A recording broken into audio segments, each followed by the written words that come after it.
Hello, everyone, and welcome to my once weekly show. My name is Michelle Marie, and I am the owner and operator of Astrological Tarot. I am both a Vedic astrologer, tarot reader, and I am so happy to have the wonderful Jonathan on with me today. Say hi, Jonathan. Hi, Jonathan. So, long story short, guys, Allie is, her words, putting out fires, okay, today. She's got a lot going on. I know this because she has the same moon as Marina and I and Michelle Obama and America. So America has our moon. So you can kind of understand why we're a little plugged in, and there's a lot of crazy stuff going in our lives personally. So we don't just have like what's going on. How do I say this? We're tapped in. Let's just put it that way. So if you guys can send Allie tons of love and healing and just strength during this time, that would be wonderful. So, and we're sending lots of love to you too. We are going to reschedule and have her back on. But the lovely Jonathan is here, and he is going to stand in for Allie. So I want to say hello to some of the guys who've come in. Oh my gosh, Imelda, it's lovely to see you. And I will let her know that you said hello. Thank you so much. That is so sweet. Nancy, it is lovely to see you, Nancy. I'll let Allie know you said hello. Hello, Nibra. It is wonderful to see you. You guys were all, it's great to see you again. It's like we were all together this morning, and now we get to hang out again. And then yes, I'll go ahead and put your question in the chat. The reason I'm in Mexico, guys, is because I am an astrologer and I know what's going on. And I have the same moon as the United States, meaning I share an emotional state with the country. So, yeah. All right. Oh, hello, Mary. It's good to see you. Everyone's saying hi to each other. Oh my gosh, Kim B, lovely to have you back. Thank you so much for joining us. Oh, and Nancy says, hey, Jonathan, sweetie.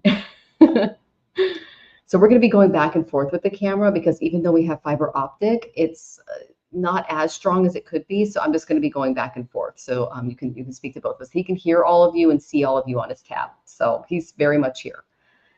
And Rachel is here. Good to see you. Oh, and she says everyone's surviving. Yes, we're still here. I'm still standing. We're still standing, girl. We got this. Oh my gosh. Yeah. I'm actually now finding out, I don't know if you guys are experiencing this because Mars just entered Gemini in the sidereal zodiac, and Rahu is about to go full on into the third house of the United States, which rules our communications. And that's going to be the journalists, the news people, they're all going to fall in line because it's all about the money, it's all about the stuff. And if you guys watched our show, The Boomer Mill, we talked a lot about how the Democrats and the Republicans kind of made this happen because it's, okay. Democrats had much better PR, and a lot of them really do have a heart, especially like Bernie Sanders, Elizabeth Warren, things like that. But there's a lot going on behind the scenes, money-wise, that is not great, and it's going to affect our communications, our news, the way that we receive all of these things. So we're going to be talking a little bit about that on the Boomer Mill, in addition to our fabulous life in Mexico.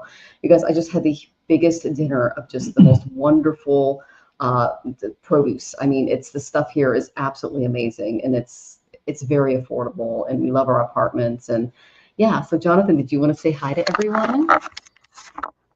Hello, everyone. How you liking Mexico, babe?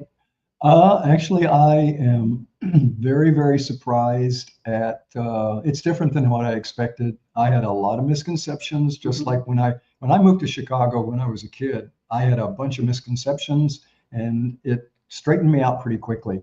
Same thing with Mexico. All I knew about Mexico, I've never visited here before. I've known people from Mexico, but that was in the States. The people are amazing. They really are amazing. You know, I'm over 70 years old, so I kind of go back a bit in history. It's like it's 1955 and people are smiling, saying hello and please and thank you. Yep. To each other without knowing. Yep. That's pretty cool. And of course, Michelle's talked about the produce and the quality of it and the price of it and all these things. So I almost want to stop saying this because immediately everyone in America should move to Mexico. Yeah. Hey, we got an extra bed and bath, guys. I'm sure, 500 million people are probably going to fit in there. The bathroom might have to have a, login board or something. But yeah, there's there's an atmosphere here. Yeah. There is a society here, and you can see it in the people's faces. We went to the mall and it was like the 80s. Yeah. They even had the Literally. yeah. They Yeah. had the machines Like and a everything. pinball arcade that was functioning. You know, Yeah, it kids was- playing it. Oh my gosh. Yeah, it was. I keep waiting for somebody to walk out with a movie board to say, cut, clap, you know. Yeah. All right, reset. No, that's just the way it is. Mhm. It's really America from 30 and 40 years ago, and we're picking up Spanish as quickly as possible. Yeah. So we try to integrate into the society here. But the other thing is that the people that I knew and didn't know in America Mhm. tended to be a little more brusque or crude, whether they knew me or not. The people here treat you politely and respectfully if it's the first time they walk by you on the sidewalk or if you've seen them 10 times and stood next to them in the grocery line. There is a society here, and you can feel it. Yeah. Yeah. And our main hope is we talked about the Alien Enemies Act of 1798, guys, and that is a little scary because what we think, and I would do this if I were the president of Mexico, and she's fabulous, by the way, is kick out Americans who are not residents. And so we have that in our lease. We hope we don't have to leave, but that might be the writing on the wall for us. So every day, we're just breathing through it and doing what we can do to keep ourselves safe. And that's what we're here for you guys as well. We have the boomer mill for the more material side of our life, because both Jonathan and I, my degree is in journalism and how to say this, and then it turns into online journalism, and then it turns into computer programming, and then it turned into cybersecurity. So I can tell you how the election was won.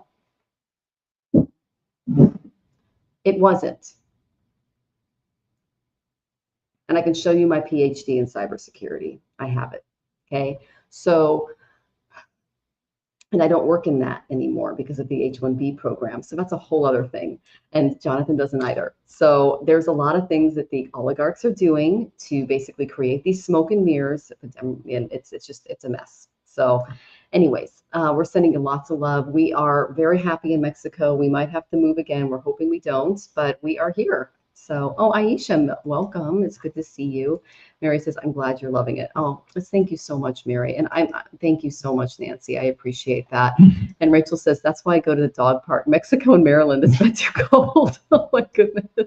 It has been cold. Yeah, we had, if you guys watch my morning transits, we had a moon in Swati along with some other transits that caused the Arctic front to come through the southern United States.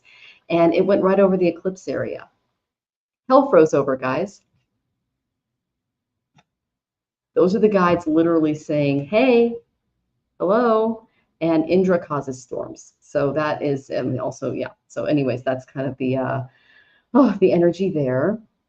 Yes, Nibra, I completely agree. My fellow Aquarian moon, you are totally tapped in as well. So thank you, love. Oh my goodness. And then let's see. All right. So I'd love to get to your readings. If you guys want the astrology, I'm literally on for about 20 minutes every single morning, and I deliver the astrological news. I'm going to be on at 8:30 a.m. tomorrow. That's Central. So it'll be 9:30 for the East Coast, and it'll be 6:30 for the West Coast. Okay, and then if you're in the middle, it'll be 7:30.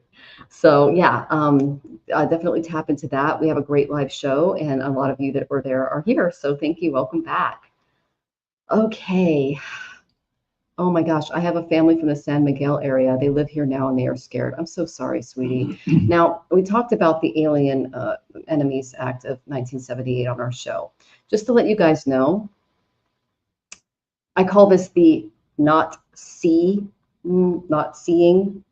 movements because people don't want to see what's going on and be in reality. It kicks people out based on nationality, not on citizenship. And he just wrote it into law first day.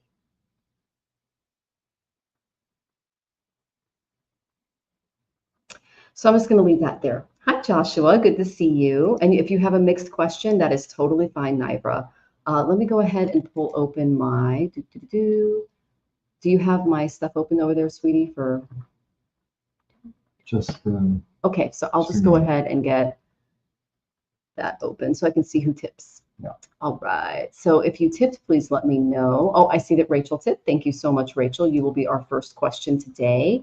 And then just to let all of you know how the show works, I do tippers first, and then I get to questions as they come in. The reason we do tippers is because this isn't free and this is my job. So yay. Okay. And yes, it is totally nuts, Rachel. I completely agree. And yeah, Mary, yeah, it's a not see moment. They're not living in reality. And I have a lot of Jewish friends who voted for Donald Trump. And I'm like, okay. All right. So let's see. Whew. Okay, Rachel, what is your question? I got Mary's in. If you guys have any other questions, please let me know. Yeah, another thing is Uranus is about, this is in sidereal zodiac. Uranus is going to go from Taurus and into Gemini. And so Uranus is the lightning planet. I call him, he's the tower card in the tarot. So what he does is he causes huge shakeups. He, demolishes systems. He, basically lays the ground bare, and so that new things can come in. Because after the tower, there's always the star. There's always that hope and renewal. But there's a tower moment coming for our communications, and it's going to be for a long time. So that's something else to consider, because a lot of your favorite news stations, a lot of the people that you follow and love, they might betray you. Okay, so then that's Uranus going through there, and that's also Rahu going through the third house of the United States, which rules our communications. Okay, so let you guys know. Oh yeah. Okay. Oh. Oh, okay, Joshua. You technically voted for oh wait, oops. You technically voted for Republicans. I'm left-handed, study occult sciences like Einstein studies physics too. Guess what? We are very techie as well. I actually had a natural left hand growing up, and I was raised in Catholic school, and they made me right-handed.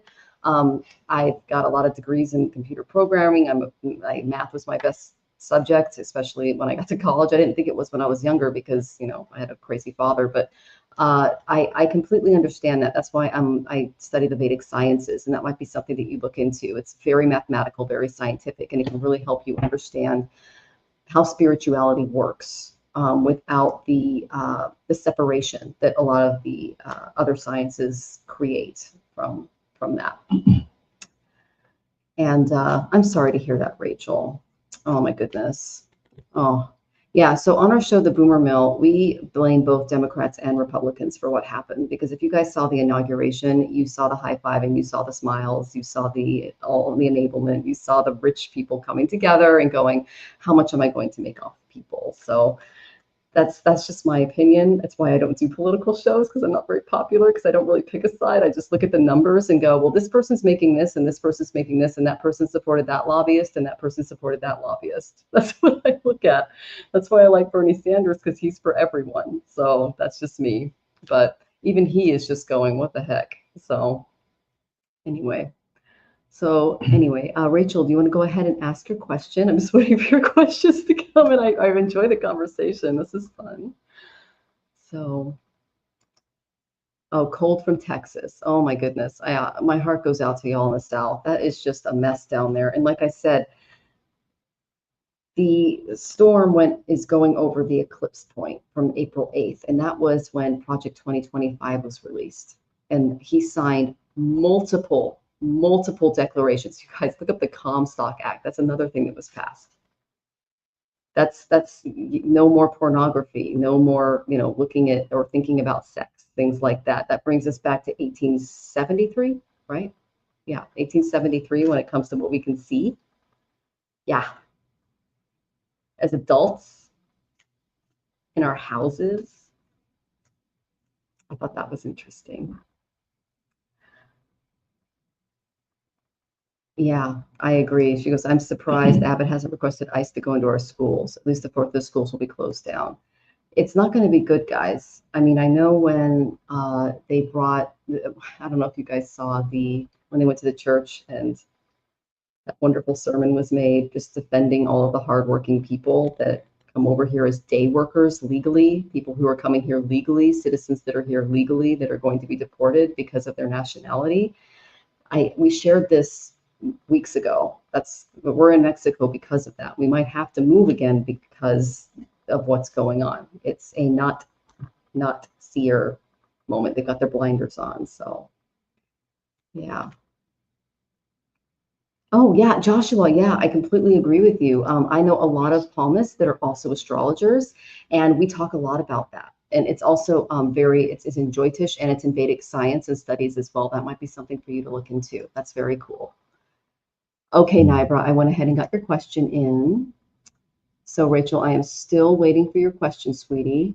Oh, there you go. I see it. I'm sorry. Okay, let's just go ahead and do your question. The rest of go ahead and get your question in. Again, I do take tips. Let me go ahead and all of my stuff is in the description. If you want to go ahead, it's Venmo and PayPal. I no longer do Facebook. I'm sorry, not Facebook. I no longer do stickers because I'm having some issues with YouTube right now because of the change in IP. So, okay. Thank you, Rachel. So let's go ahead and get to your question. And let me go ahead and put my stuff in there real quick. Okay, I'll put this in. All right, just give me a quick second. And I apologize. We've got, Allie's having some issues, and there's just a lot going on with this, guys. Like when you have the same moon as the United States, I mean, Michelle Obama has my moon, and she didn't even go to the inauguration. Like we're on the same degree, and I'm like, I get you. I wouldn't either. It's just a mess. So the whole thing's a mess. Just to see all of those people come together and act like this is completely normal and buddy, and they're just going to take all our money and laugh on the way out. It's just, okay. Whew. Yeah, that's my moon speaking. All right, so let me go here.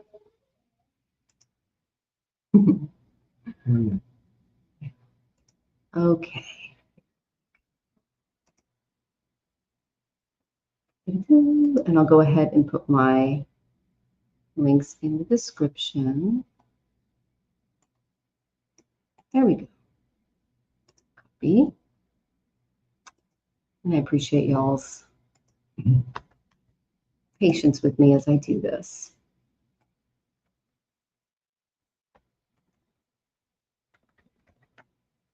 Okay.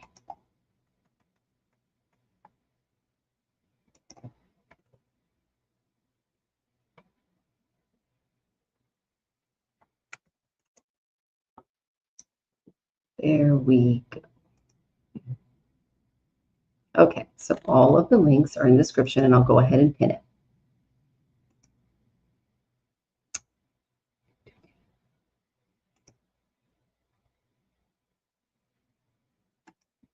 And okay, yay.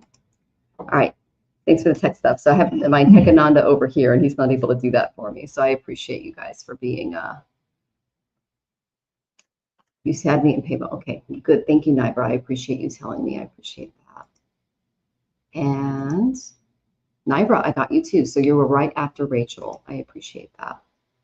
Yeah, believe it or not, guys, I got like 2 huge bags. Like we're talking like, what would you say when we brought that home? It's like 50 pounds of produce. Yeah. And it was like $10.10, all organic, seeds in the actual fruit. It was fantastic. Yeah. So, okay, Rachel, you are first. I'm feeling a lot of panic lately and having nightmares. It's okay, sweetie. Worried about Ollie and what the policies will affect me. Well, you're welcome to follow Jonathan and I in the Bill Memorial. If you go into about 39 minutes in, that's when we go into all of the things that he just signed into power. First day, and we were following we follow MIT because that's our thing. We're both in tech, and so we were following all of the various policies and things that he had planned to sign in. It was both on his website and a part of Project 2025, and he did. He signed all of those things into action. So that might be something to look into to see how it affects you. Okay, sweetie. That's why we have a separate channel from this, so that I can keep it a little separate and focus more on you guys and less on the crazy. So. Oh my goodness. Okay. So did you want to go before, or do you want me to go ahead and pull cards first, sweetheart? You go ahead. Okay, you got it. Okay, I think these guys want to talk to me.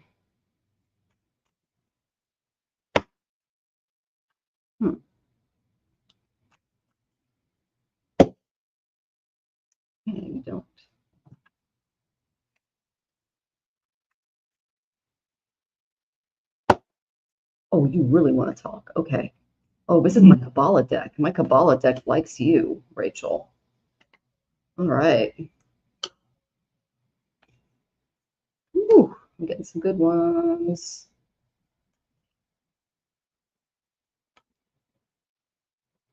Okay. And then let me see if Ganesha wants to talk to you too.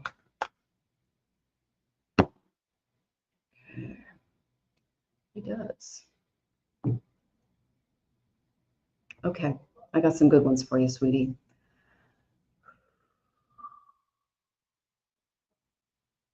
Okay, this is all about communications, Rachel. All right. The main thing that and I know you're worried about Ollie, sweetheart, and know that Jonathan and I, we have our spiritual practice in the morning, at night, and then we do prasad and everything else, and we are praying for you and Ollie daily because we love your little guy too. Oh my goodness. Okay, so the first card I got was Mercury. Communicate, reach out, let what you're feeling and what you're going through know. Okay, that's the main thing that I'm getting for you. The second thing is I got the Six of Cups. This is all about going into, there's going to be someone from your past that you can really lean on and communicate at this time. Pick up the phone and call him. I know that you also have a connection to Pops, and he can probably reach you as well. So if you can pick up the spiritual phone for him, because he's very much with you all the time. You have a very strong soul connection with him. Okay, sweetie? The reason I say that is I got the Two of Swords. These are answers found through meditation.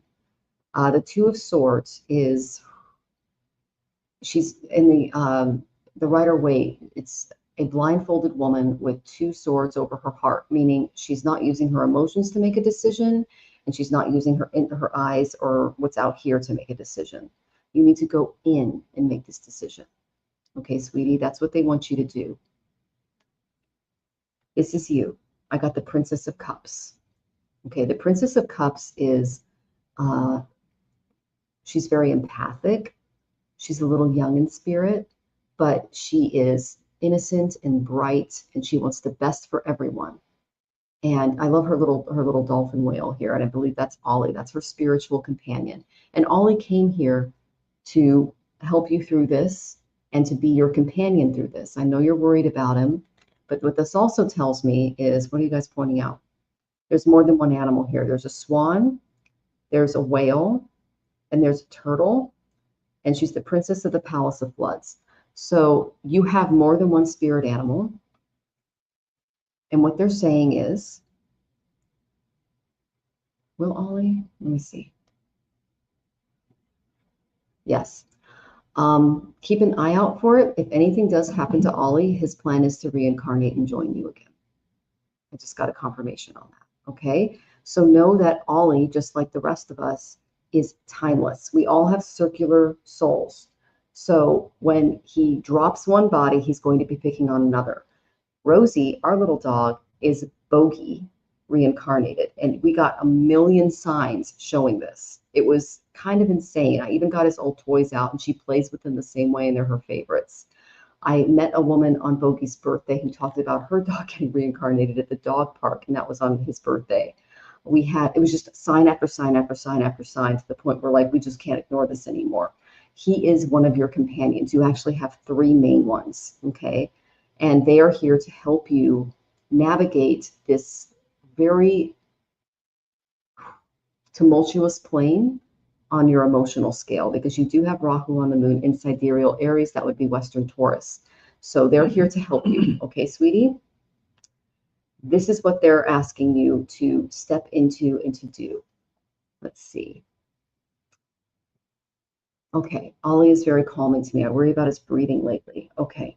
I'll pull a quick card for Ollie, but right now they're wanting to really focus on your emotional and mental state. Okay, sweetie? Hi, Davy. Welcome.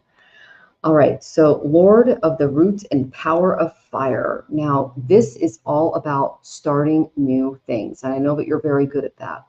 Know that the divine is going to hand you a literal wand of fire in order to help you move through this old stagnant energy that you've been in for a very long time, and you're going to be moving into something new. The main thing that they're telling you is that our souls are endless, and when we pass or when we move on, they return in new bodies. It's like taking off your clothes, taking a shower, and then putting on new clothes. That is literally what they're saying. Okay, so this is the kind of energy that's coming. This is a very entrepreneurial energy. It's a new energy. It's a spiritual fire, and it's waiting for you. Okay, sweetie? And then I got the Judgment card. Practicing good judgment moving forward, especially regarding Ollie's health, speaking out and saying, hey, this is what I need for him. This is what I want. This is what we all require, is going to be absolutely key. Okay? So I did pull some Ganesha cards for you, and this is what you can do regarding your personal situation and Ollie's health. Welcome, Hershey. I hope you're staying warm, sweetheart. Okay. So does he have something wrong that I need to go to the vet for? Well, yes, honey, there's a lot of things that are wrong with Ollie, and he's fighting them, and you've already gone to the vet, and you're doing the best that you absolutely can, okay, given the situation that we're all finding ourselves in. You also have to give yourself some rest because you just went through a major trauma, okay? I'm not going to share it with the audience, but, I mean, you shared it on Facebook, and you need to give yourself some rest because that tells me that you're distracted and you're not really paying attention to your environment as much as you should, so that you can keep yourself and Ollie safe. Okay, sweetie?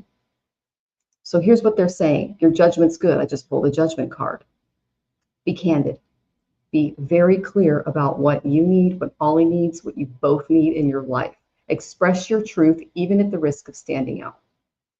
So they're saying it's okay to express your thoughts. You are practicing good judgment. And in the past, they said that you've tried to maintain some peace and quiet and you've swallowed your words. We're coming at a time where our leaders are doing Hitler signs. My body went cold and still when I saw that. And then I watched a video where after the rally, people were doing the same thing that Nazi Germany did afterwards. They were excusing it. Oh no, he was just doing the Roman salute. Oh no, he didn't mean that. If you look at this guy's background, his father was a big proponent of the Nazi Party. They're both schizophrenic. If anyone's seen his biography, he is a schizophrenic. He's not just Asperger's. So that's who we have behind our president. So you need to be really candid about what you need, what you want, what Ollie needs, what Ollie wants. And, the throat represents our Vishuddha chakra. I pulled this morning when I was doing the astrological reading, and it represents both speaking and listening. So be very aware of your environment, speak your truth, see it. If you see something and you don't like it, speak it, okay? All of our relationships are based on truthful communication because that's the only way to bring about true intimacy. When we lie to each other, the walls go up. So this card is inviting you to bring emotional balance into the way that you communicate with others. Do not let other people sweep your concerns under the rug, especially when it comes to your health, your wealth, and your well-being. Okay, sweetie? And then I got something really cool. This is what you can really look forward to. And it is one of my favorite cards because I got this in spades when I was studying jyotish. And it's the concentration card. So use the tools, the resources, and all of the skills that are available to you to help you through this situation. You've got them. Spirit will support you to solve all of those problems, including Pops. He's a main ancestor in your life. Okay, he's coming through strong. And you can really benefit from these inventive forces and maintain your power if you stay in awareness and focus. The reason you had the accident was because you were not aware and you were unfocused because you were worried about your sweetie. I totally get that.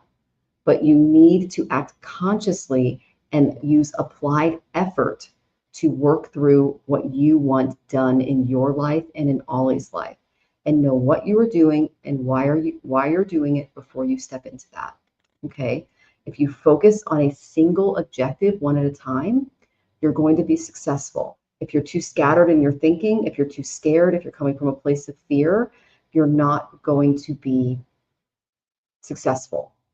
Okay? So they're also saying this is a great time to research other avenues for possible solutions. And this is regarding Ollie's health and your own situation as well. But they're saying to keep a very practical approach as you do this and work at a very steady pace, one step at a time. Don't try to do too much at once, because what that do is it'll distract you and it'll mess up the present moment.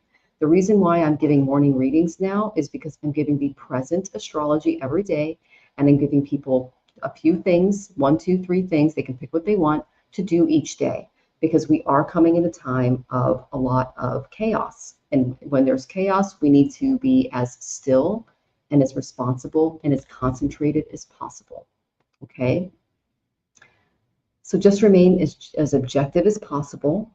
Keep those emotions in check, and you are going to be enormously successful. Okay, sweetie? And know that regardless of what happens to Ollie, sweetie, he's going to continue to come back and be your familiar, because he loves you very much and he sees the amount of work and time and effort that you're putting toward him. Just like little Mushak here. There's Ollie, there's you. You're studying, you're doing your things, and there's little Mushak. That's Ollie. And he's learning from you, and he loves you. Okay? I wasn't distracted. A deer ran out. I was quite tired. Yeah, you were tired because you are taking on too much, sweetie. Okay? You hit the deer. The deer was from the divine. What did it keep you from doing? It kept you from going into something that you did not want to do. It also put you in a place where you had to sit back and really think about your situation, your surroundings, everything like that. The Vedas, they see spirituality as a computer program, which is why I'm so attracted to it. They see this as a major thought wave from a one divine being who creates multiple personalities that form into one once we are able to reach that ultimate point of concentration. And when the divine sent you the deer, it was to get your attention. It was not an accident. It was very purposeful. So I hope that you found the reading helpful. And I'm going to go ahead and star some of your questions as Jonathan goes. Oh, Mary, that's so sweet. My oldest dog I have is 3, is dying. I'll probably put her down on Monday. I'm beside myself. Oh my gosh, sweetheart. My heart goes out to you, Mary. We've lost 3 of our dogs in the last few years, and we just love them so much. So know that you're not alone, and that we're sending you lots of love as you go through that. Okay, sweetheart. And Jane, it is lovely to see you. Thank you so much for joining us. And yes, I'm not okay with people who are nasty to dogs either, Rachel. I totally understand that. And oh, Hershey, that sounds fabulous. We pulled the Queen of Pentacles for today's reading this morning, and she's drinking coffee, making beans and cornbread, and ham hocks going to warm you up. Good, warm you up. Good. That's awesome. And I know you do not drive while distracted. That was to get your attention. That's what I'm trying to say. It wasn't. So that's what I'm saying. And then, yeah, I understand how expensive vet bills can go. So I'm going to go ahead and turn you over to Jonathan. And thank you, Hershey, for the thumbs up. And we'll see what he has for you. Okay. I'm just going to turn my camera around because, we're old school here. All right. Woo-hoo. Okay. Kind of, sort of. Yeah, there we go. Looking at the image that I'm getting, which is the image that you're getting, this looks like I'm under interrogation for espionage or something. You can see our little roller cart too. Yeah. So, Rachel, I really, really sympathize with you. I come from a family of animal lovers. They had pets that they talk about still before I was born. They talk about pets that I never knew because they were born, lived, and died before I was born. Pardon me. I've also gone through the life cycle of virtually every pet save one that I've ever lived with or that's lived with people that I know. And they all hurt. They hurt because you love them. Yeah. And they love you. And you share these emotions and fun times and taking them to the vet and, oh gosh, I hope they're okay. And, they don't come home one night and you just want to like call everybody and say, please run out in your yard and see if you see a cat or a dog.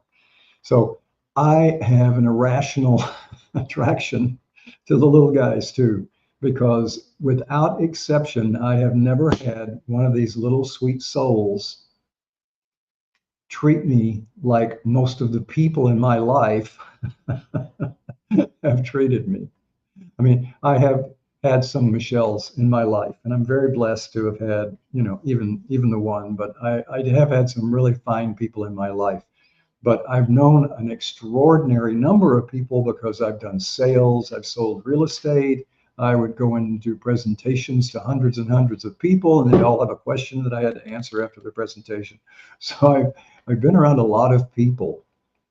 Most of them were fine in the context of their family and their job and such, but very few of them would come to the level of emotional connection that you have with an animal companion. It's just a thing that humans have, I think. And they share your life, they share your space, and they share your heart. And the one thing that I've also noticed is that the personalities do come back. We have a puppy right now that we both see things virtually on a daily basis that we saw in the previous incarnation. Favorite toy.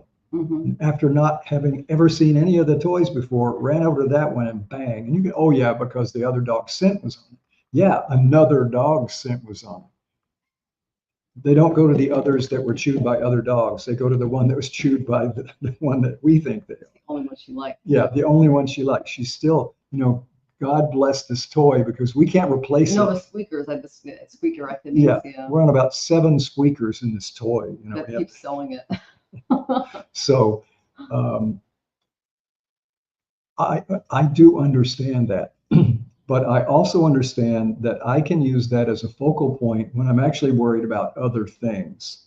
The thing in my life one of the really important things in my life is the relationship that I have with the little furry person that I'm living with at the moment. And it's very easy to think about that instead of thinking about, oh, I have to talk to so-and-so at work and tell them this thing that they don't want to hear that I'm going to have to argue about, and it's going to be a big deal, and I'm not looking forward to it. Oh, hi, Fluffy, come here. I get the feeling that you're kind of going through both sides of that. You have a difficult work environment, and you've had some really unfortunate things happen to you as well. And then you've got this little spirit that you're also working with. Focus on what you can while it's there with you. I had somebody say to me one time, a family member was actually passing away. And I'm usually fairly cheery and, making silly jokes and stuff with people that I work with. And this person, after a couple of days of me just sort of answering yes and no, came up to me and he said, he leaned forward and he said, Jonathan, is there something really serious going on in your life? And I said, yeah, one of my family members has actually died. And he said, well, what I want you to do is I want you to think about all the good things and the bad things and the times you had and the joys you've had and the sorrow that you've had. And I want you to get in your damn car and drive over to wherever they are, if it's within 100 miles, and stay there until it's over. You can always come back here and sell computers. You can always do this. You will never reclaim that time with them. So Mary says they do teach us unconditional love because they give it. And then Rachel says, I second guess myself with his breathing. Sometimes it's off in the x-ray. I don't know. It's OCD or what. Remember Bogey's breathing? And her judgment's good. It's distraction, but he's the handsomest variety. Yes, Sir Ollie is beautiful. Yeah. But he's not dying, I don't think. He walked a half-mile lap today. Oh my gosh. Wow. That's yes, great. I always choose Ollie, always. Yeah, there are babies. Yeah. So I didn't mean to indicate that he was like passing away. It's just that the time is ticking and you can make sure, and I know that you do, spend time, make it joyful. You know how to have a good time with this little guy. I know that. You know, he's got favorite things and favorite foods and favorite toys, and he's got a favorite person, and that's you. So the other thing that I want to sort of talk to you about is your work environment. Mm-hmm. There are two sides to the work environment. You know, your side, and everybody else's side. And it's your job to try to convince the other people as dispassionately as possible what you're trying to tell them. Because it sounds like you're arguing or you're discussing, let's call it, but there's something in your work environment that needs to be resolved and it's not getting resolved. Now, because of our setup here, it's difficult for me to look at the comments. I don't know if you've commented on any of She that. says, yes, I always use Ollie. Well, if you know something I don't know, then tell me. Yes, we are besties, sweet potatoes and bread. And Mary Thornberry, that's so sweet. She says, I agree, Jonathan. Finley has been with me 3 times and I am hoping for a 4th. Oh, that's wonderful. Yeah, that's a long time familiar. Yeah, absolutely. And again, the thing about time, this is all we've got right now. So that's why I'm saying, go over to that little guy, sit there and take the time. Mm-hmm. Save the time. This is like a savings account. You're saving memories, you're saving feelings. He also has memories and feelings. And just sitting there and being with him is a great gift that you can give each other. Okay. Thank you, sweetie. That was beautiful. Okay. All right, Rachel. We hope that was helpful, sweetie. And our heart goes out to you as you process everything that Ollie is going through. I know he's a senior baby. We have senior babies too. And you heard all my stories about Fox because he was almost 16 when he went. And she goes, I've been spending all my time together except for when I go to the gym. Oh, that's wonderful. That's the best thing that you can do for the senior babies because they really love that companionship. All right, sweetie, we're sending you lots of love as you persevere and know that we're right here. Okay. All right. So Lalima is here. It is lovely to see you, Lalima. I went ahead and I got your question in. So you are right after Nibra. And just to let everybody know, we do tips and then we get to the rest of your questions. So if you do have a question, go ahead and put it in. All right. And Jane says, hi, Jonathan. We love you, Jane. Thanks for joining us, sweetie. It was lovely seeing you on Gerald's show today. I actually told Jen Sankey, she's the creator of that deck. She's I know her. So I went ahead and I told her about the show and I sent it to her. So we'll see if she says anything back. All right. It is a beautiful deck. I love cats. And so does Jonathan. He grew up with cats. So we really enjoyed that show and we thought it was so much fun.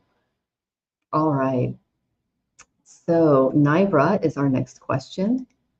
I would love to know how my trip and potential wedding on February 14th in the summer hemisphere will go. Any guidance from the guides in astrology? Okay. I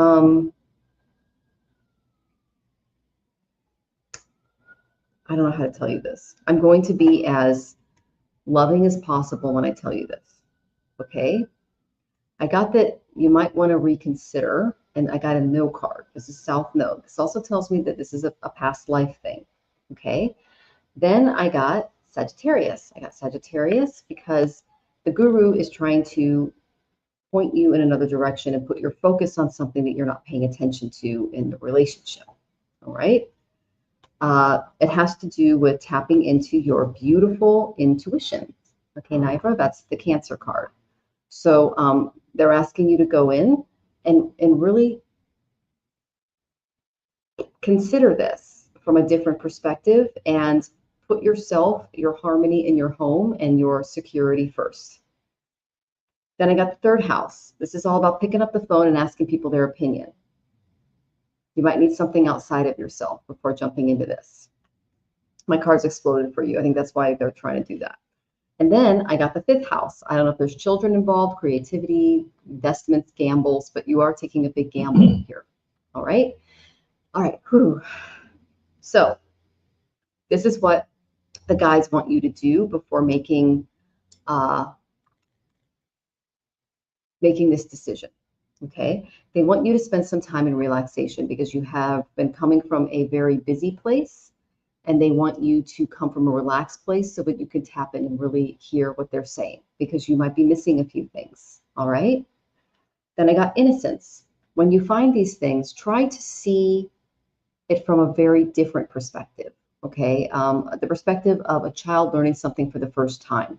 Take all of the preconceived notions that you've had in and around the event and the trip, and see it from a perspective of someone new, brand new to the relationship, brand new to the scene. All right. Then I got concentration. Once you identify some of the things that you're seeing, really put your concentrated effort into it. Now, I know you have a spiritual practice. This is a time to really put it to use once you kind of suss out what's going on. And then you need to be extremely candid with this person. Speak the truth, let them know that you know, and that you are very aware of what's going on, and see what comes of that. But there's some stuff that needs to be rooted out before you make this decision. Okay? There's something you're not seeing. Okay? And I'm sending you a lot of love as I say that. I asked about what was going on, and I got the devil reversed. Okay? This is all about putting on a mask for now. There's a saying that says, keep your friends close and your enemies closer. And this describes the current attitude. So subtlety is very key in your actions right now. It's going to be a little challenging, if not impossible, but you need to conceal your true intentions right now so that you can suss out what's going on. You might have to do a little detective work. Be aware that certain individuals that you're dealing with they have their own agenda and it's not yours. And that is not in your favor. Okay. So it's best to refrain from jumping into this because trust is very uncertain right now. If you're not seeing any issues in your current relationship, it's likely that one party or someone around them is being very deceitful and dishonest. So reconciliation may prove a little difficult, even though there is a lot of stake here. Okay. So make sure that this isn't a loveless encounter. Make sure that there isn't anyone in and around the situation that's causing problems. I wish I got the Lovers. I wish I got the Four of Wands. I wish I got a lot of things, but I got a lot of warnings. Okay. I got a lot of red flags in my cards. So look at the way that this person is and the people around them are showing affection to you. Look at every time you meet them as the first time. That's the innocence card that I got. And see them with a completely fresh pair of eyes. You don't want to regret anything. All right, sweetie. So just don't take any significant risks right now, especially when it comes to this, or success may elude you. But the main thing that I'm getting is that when you kind of suss out what's going on, you need to be very, very candid. Okay. I know I sound like Whoopi on Ghost, but this is just, that's what they're saying. Okay. And I love you very much. And I hope you don't hate me after saying that, because I am coming from a place of love and care for you. And I want the best for you moving forward. Okay. He has lots of family around. Okay. All right. Well, I'm going to let Jonathan tap into the situation. And oh my gosh, first you're making me so hungry. She put hot water cornbread in the oven. Oh, this woman knows me. I like putting honey butter on my cornbread. Oh my Lord, it's my favorite thing. Okay, Nibra. And she goes, I know. All right, sweetie. So I'm going to have Jonathan take over. He actually helped me suss out what was going on in my life very early on in our relationship. And we were friends for years before that happened. So I wouldn't right now, I would do some detective work first. Okay, sweetie, when it comes to, should I go on the trip is what she's asking. Okay. I would do some detective work first. Okay. And if you need to do a replay and see what I said to just kind of like suss out what you need to do, that's what I'm asking. Okay. All right. Oh, I would love to come over, Hershey. That sounds amazing. We'll get on a plane tomorrow. Okay. Or you can come on a plane here. We got an extra bed and bath and it's 81 degrees, sweetie. So you're always welcome. Okay. All right, Jonathan, what are you picking up from your guys? And then we just use the camera work here. I'm doing the best we can. Brief earthquake. Woohoo! There you go. So normally I kind of sit in the background here. I look at the questions that come in. and I help balance PayPal and look for emails and things like that. But that allows me to look at the questions and sort of not have to answer them in a way. So I typically have something come through, even though I don't say it on the show because it's not my show. The way that you're asking your questions is that you're either trying to find something that seems off, or you feel something is off and you're trying to find a way to say, hold on. Okay. Yeah.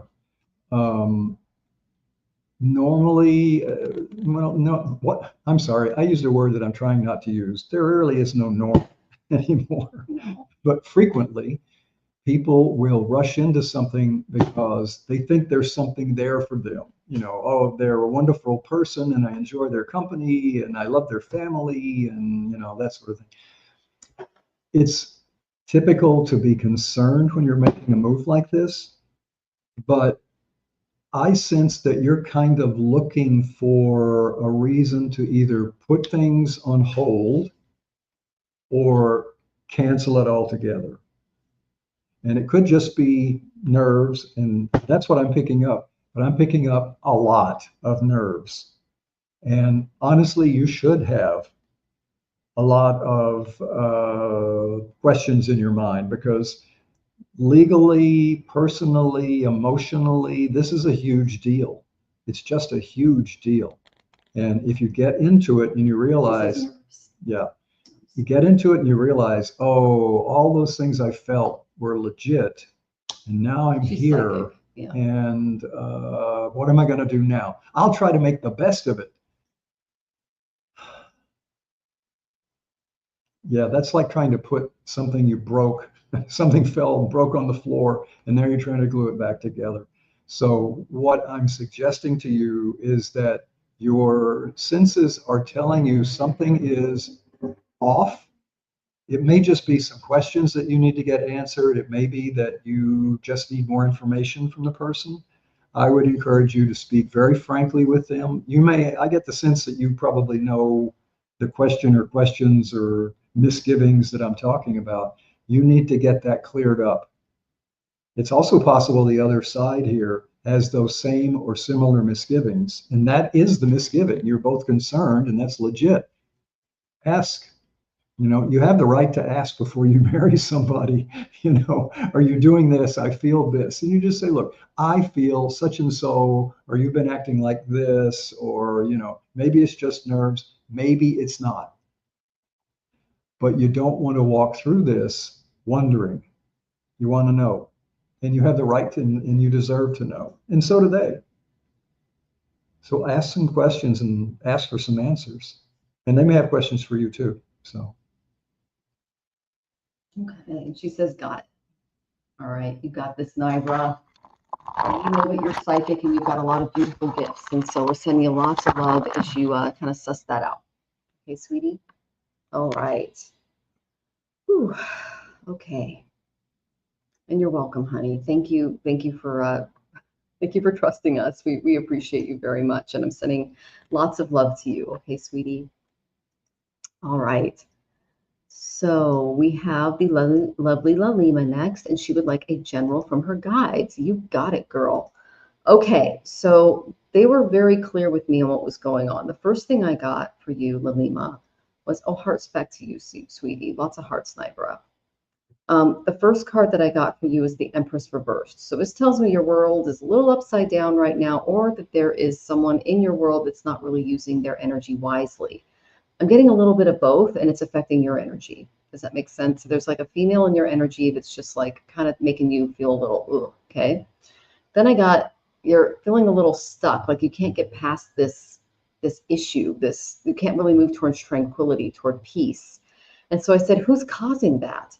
I got the Emperor reversed. Holy power struggle. This is the card that I get for, guys that aren't using their power correctly. And then I got the 10 of Wands. So they're putting a ton of stress on you. So I don't know what if this is at work, if this is your personal life, they are definitely making this like known to you. Okay. And if you want to kind of comment in the chat and let me know a little bit more, that'll help me with the oracle cards a little bit here, because there's some revelations coming for you if you're ready for them. So that's the main energies. You have a couple of people that are making you, it's difficult for you to kind of move past this piece. All right. And the main thing that I'm getting is that this energy, it's a negative energy. It's bringing a lot of power struggles, a lot of complications.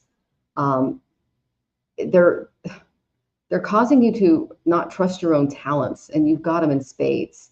You have a really strong ambition to succeed. They're showing me your Manipura. It's like bright as fire. But you're hesitant to take bold action against this person because of the negativity. You have the experience, but you're fearing failure around this person. And this comes from your attitude toward authority figures. And the status quo is a little uncertain at this time. Okay. So be cautious of this person. The way that they communicate, the way that they're dealing with you, it's trouble. Okay. If you don't have the energy to kind of propel yourself forward and say, hey, don't do that, you might find yourself leaning toward extremes. So it's important to be very balanced around this energy, as hard as it is, or else it's going to kind of lead to unfavorable outcomes. Reverse Emperor energy is kind of what's going on with our oligarchs right now. So this would be someone with a lot of narcissism, okay? An authority figure, a father-like figure. They exert a lot of control. They're very dictatorial. It's very harmful. So detaching yourself, I mean, it feels detrimental, but unfortunately, you might feel unsure or intimidated to voice your own opinion. So that's why I asked, like, if you could give me a little bit more here. You do feel at extremes. Okay. That's because you're around extreme personalities, a very extreme female energy and a very extreme male energy, and it's robbing you of your ability to move on in peace. So you need to kind of suss out a way to do this. Now, what I'm getting is they're causing a lot of stress in your life. This is my 10 of Wands. This is my runaway to Rishikesh card, like Rishikesh card. That's my happy place. So find your ashram within you and try to find the peace there, because these people are incredibly out of balance and they're feeling emboldened by a lot of things going on right now. Okay. That has nothing to do with you. It's just their energy. So this is what they're suggesting. There's a lot of energetic movement that's going to be coming your way. That's going to shake things up a bit and give you the ability to kind of shake yourself out of this. Right now you're stuck though. You're stuck in between these two people. And it's really messing with your peace. Okay, so Ganesha here, you can see he's dancing and he's got the bells on his ankles and he's really having a good time. Their spirit is going to create some kind of flourishing,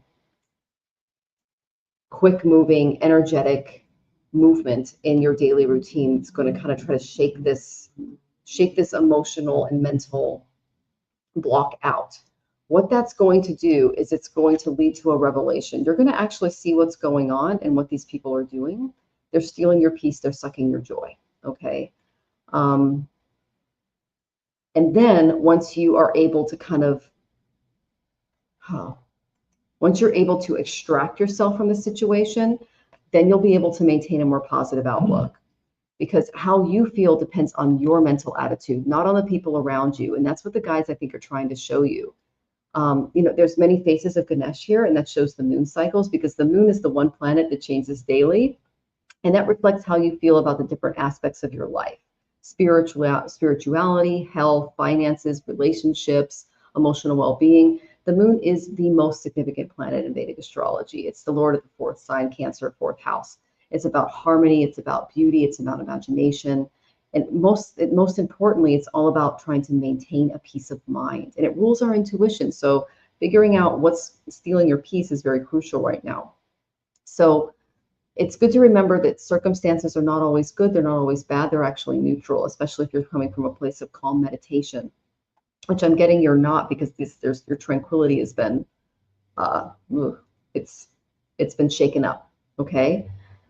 So once you are able to you have this revelation on what's going on, you can then determine how your day will go and not these other people, because your state of mind has an influence over your body, over your relationships, over your emotional well-being, how you view your finances, how you view,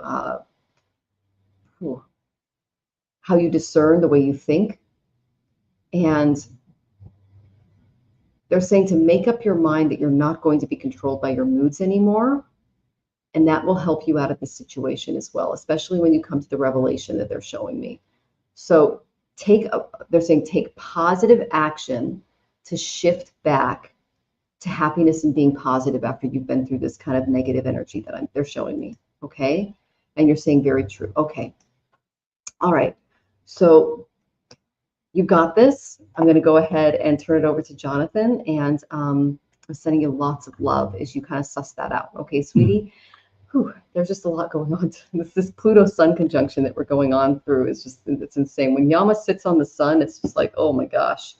So, and we're sending you lots of love, Hershey. Enjoy your dinner. Oh, it's so amazing. And she says, Libby says, we'll do that. Okay, so I'm going to pass you over to Jonathan.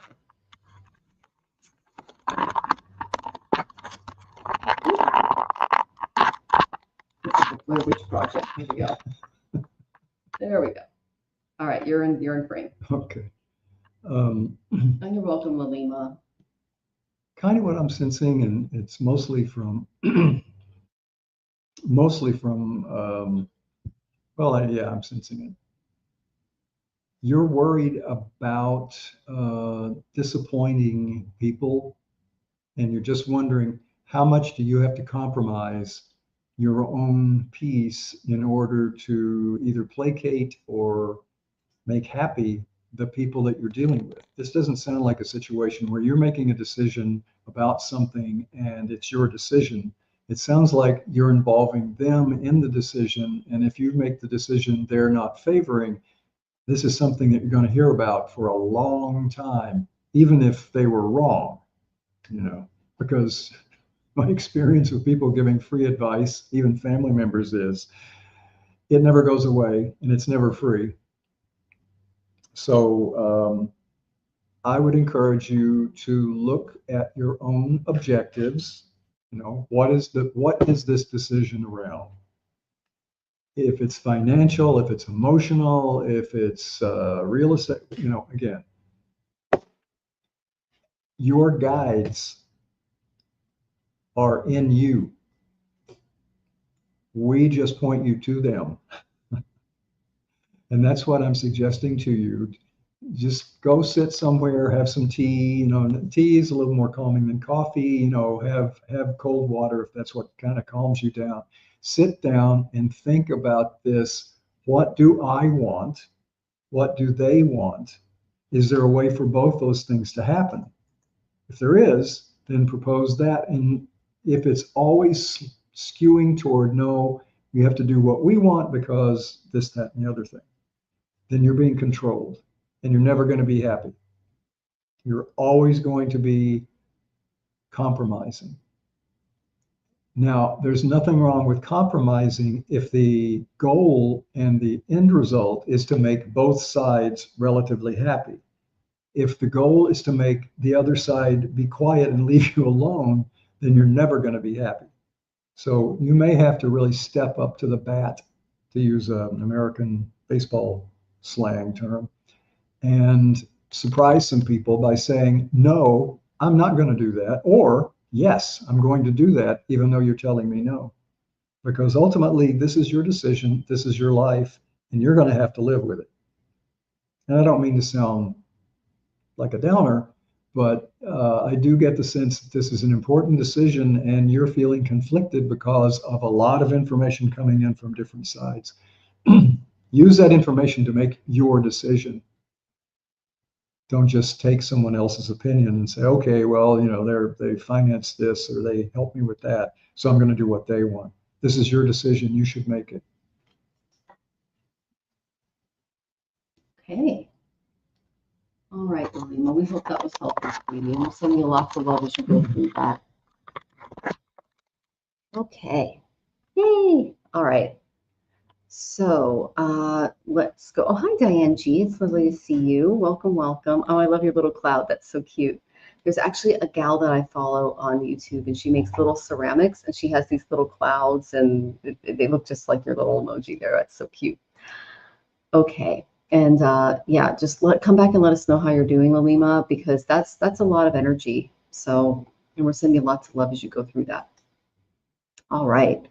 So we have, is Mary is here. Okay, so Mary, hi everyone. If I remember correctly, tomorrow should be a very trying day, and we should all watch what we say before speaking. So my question to Michelle is this true? And if so, any advice? Yes, Mars is entering sidereal Gemini, and there's going to be a lot of conflicts, a lot of things going on there. Rahu's getting ready to enter the third house of communications in the United States. And there's just a lot of speech, communications, journalism, stuff that's going to be coming out of our personal and public lives it's going to be a little fiery. All right. So yes, I see you, sweetie. So the first thing I got is you're going to be okay. I got the Lord of Material Gain. You've got a clear head. You think very logically. This is my wish card. Okay, so this is the main area that I have, but it came up in the past position. So this was the attitude that you used to have. You had your thinking was a little more positive, if I can say it that way. And then I asked, okay, so what's going on now? And I got the Five of Swords. Okay, so they're saying that defeat can kind of hinder your progress right now, and adopting a loser's attitude will guarantee future losses. So what they're asking you to do is kind of step back from this and really spend some time with you and in your heart space, because reflect on your past and analyze your behavior during the times where you were able to overcome losses, because a lot of us are feeling the loss right now. Ignoring past losses can create repeated defeats. That's the main thing they're saying. So take ownership of your attitude and see this as turn your fear into fuel, turn your disappointment into a push to move you forward. And even though, oh my gosh, you're so sad. I get it. I get it. We're in mourning too, sweetie. Oh, my heart goes out to you. I'm so sorry, honey. You have actually, wow, you've actually been through worse. You've been really successful. So they want you to focus on that. Okay. So then I asked, what else is going on? I got the Five of Swords, and then I got the Five of Cups, which tells me, oh my gosh.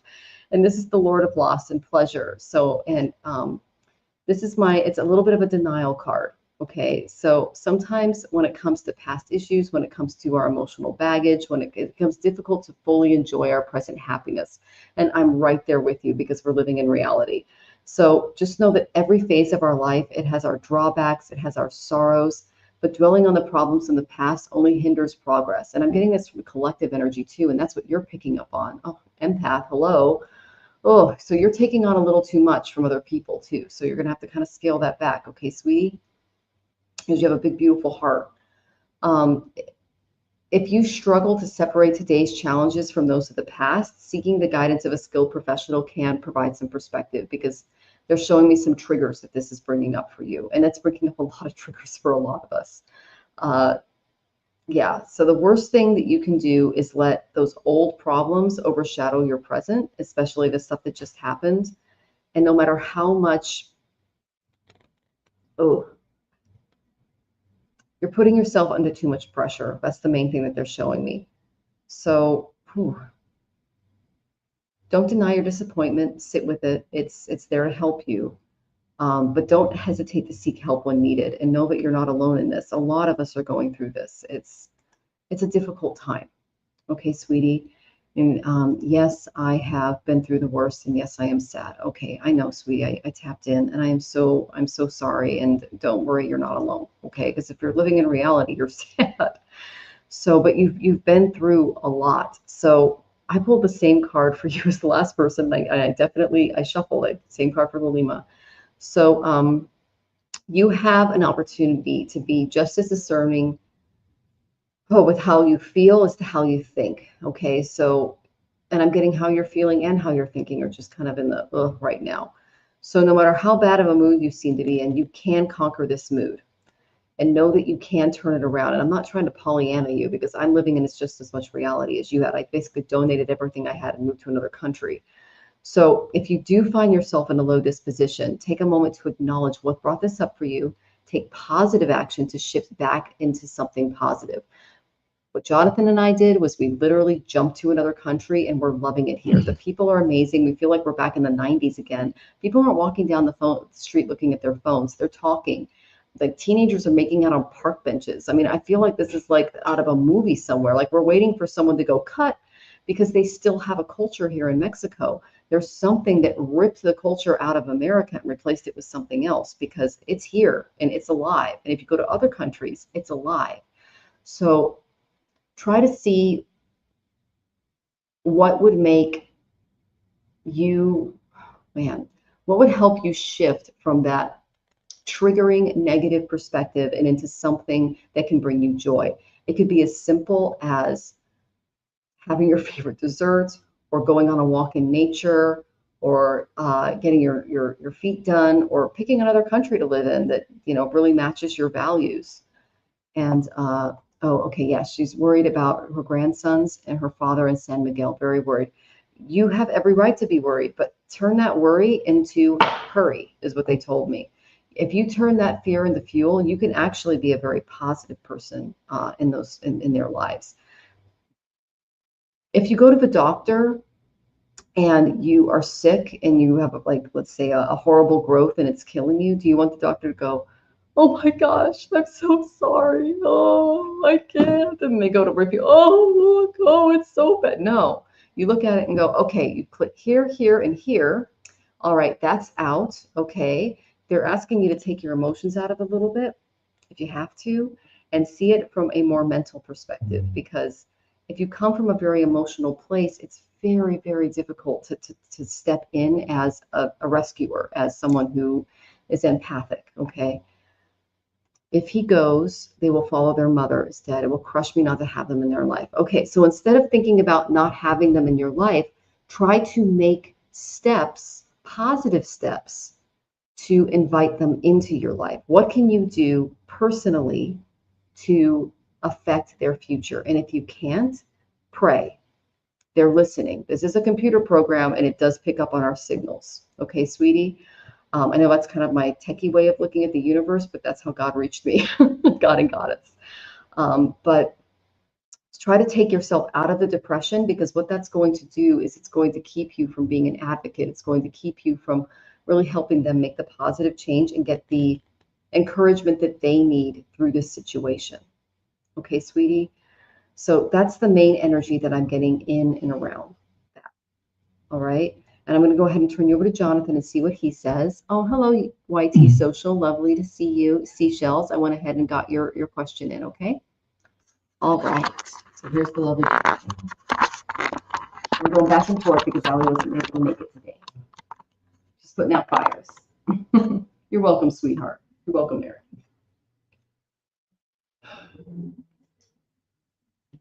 Yeah, if you're... And she says, hi, everyone. If I remember correctly, tomorrow should be a very trying day, and we should all watch what we say before speaking. My question to Michelle, is this true? And so many advice, and you saw her comments. Mm-hmm. Okay. So sounds like there's a rift in the family, and some of your family members are leaving your area, going to another place to live. Sorry, little horse. And you're going to not have access to them like you have had.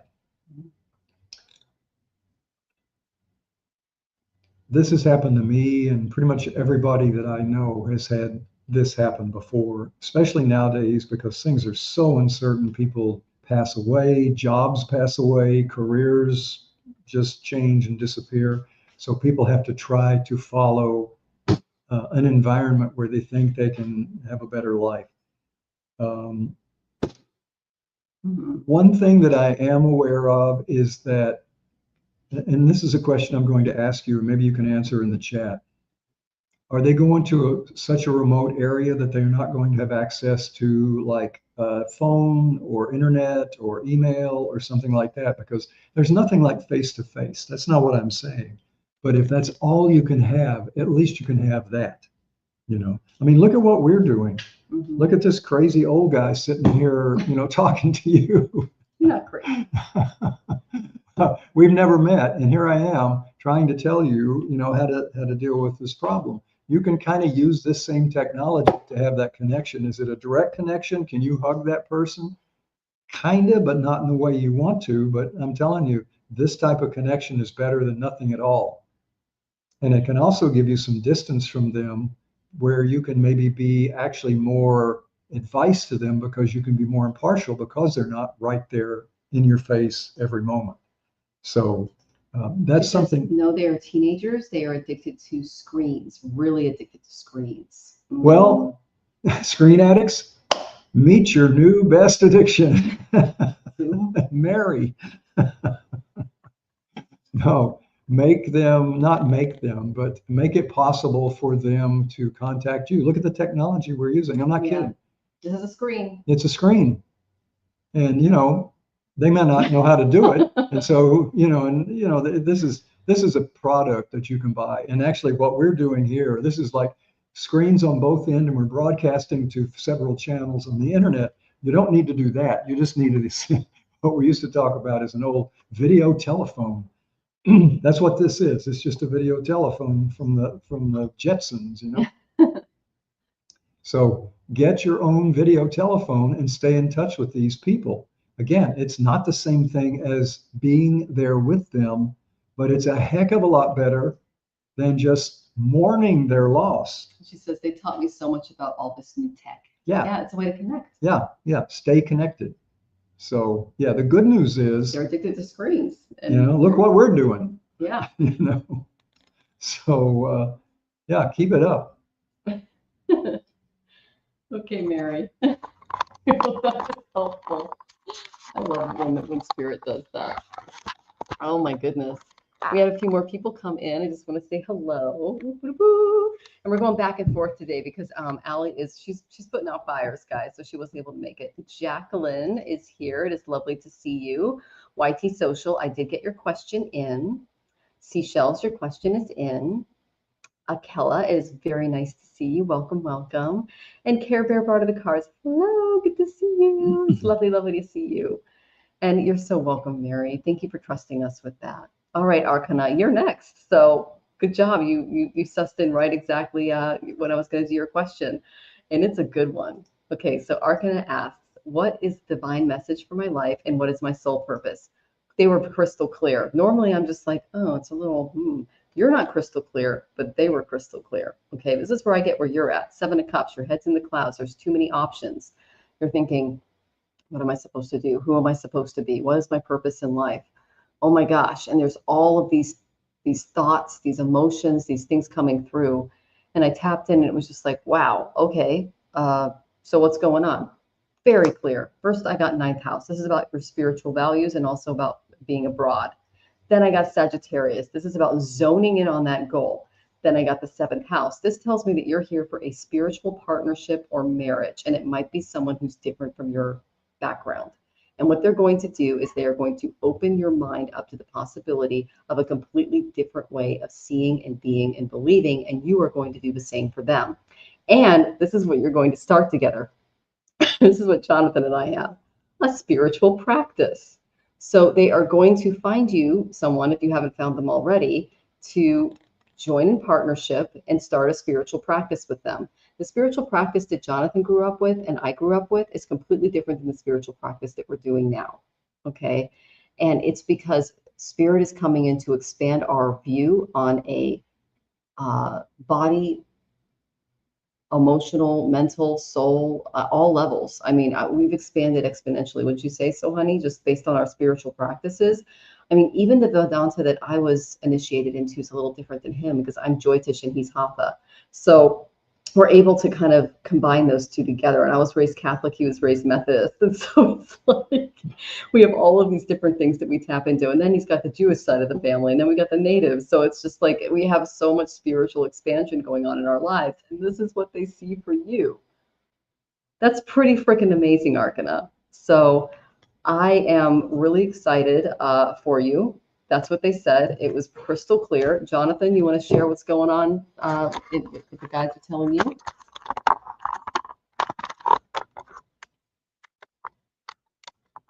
Okay. Well, And then I'm in a twin flame in journey with Srinivasan Rao.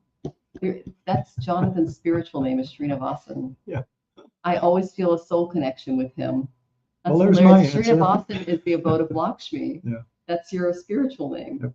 Oh my gosh, that's amazing. That's really cool. And by the way, tell them about our twin flame thing. That's okay. We'll say that later. Yeah. That's crazy. You're in this. He's headed for this. Okay, Arcana. Sorry, so Arcana is she's headed for the same thing. He and she. Yeah. So wow. And to be honest, it is a little. I wouldn't say frightening, but it's a little different. It's not your standard relationship. We had a lot of differences when we first met, cultural and age and priorities and things, but there was something that existed between us that held us closer than it kept us apart.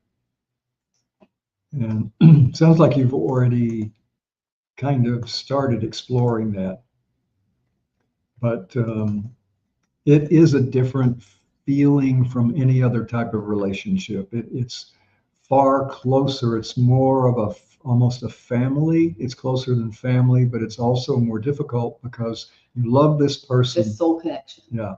You love this person so strongly that you worry about, the relationship and am I doing the right thing? Am I doing enough? Am I doing too much?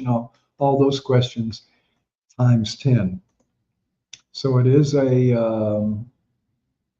delicate operation, a twin flame relationship. And I'm just reading. Yeah, it's a soul connection. Yeah. Is what Arcana says. Yeah.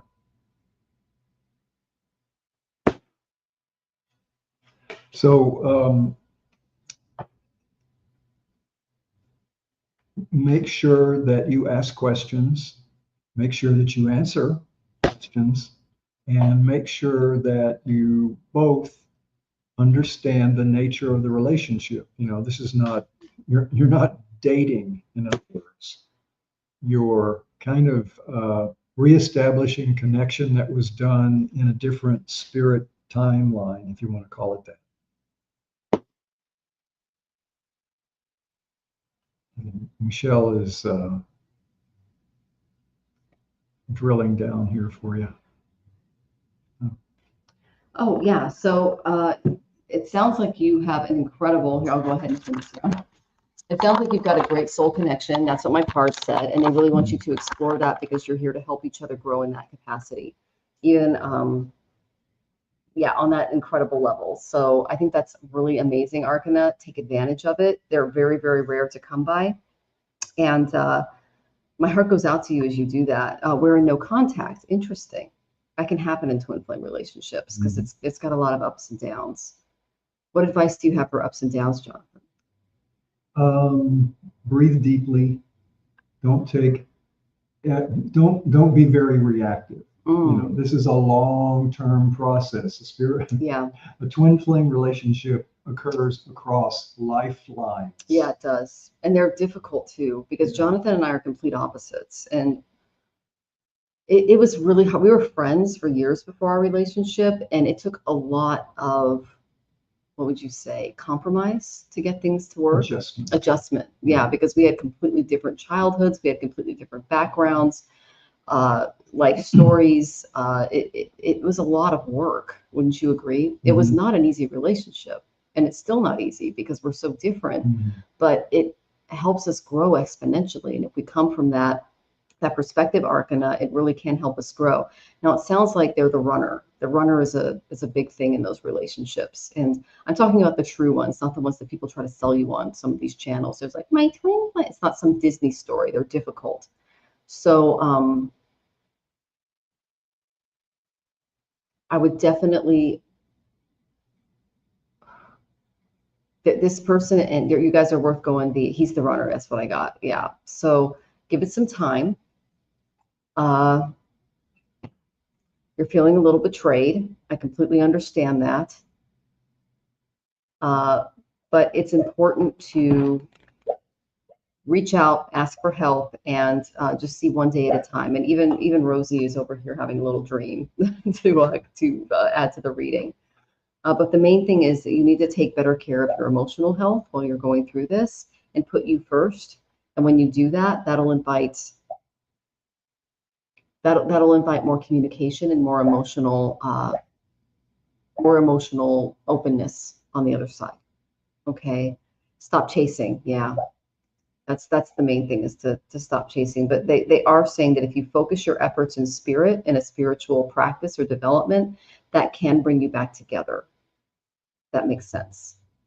Okay, sweetie, and my heart goes out to you as you do this. Oh my gosh, and I agree, Care Bear. That is awesome. Good for you. So that's what I would do, because what that will do is settle your energy and make you more receptive, and it'll clear things up in a way that will invite that energy back in. Okay. Is this the person?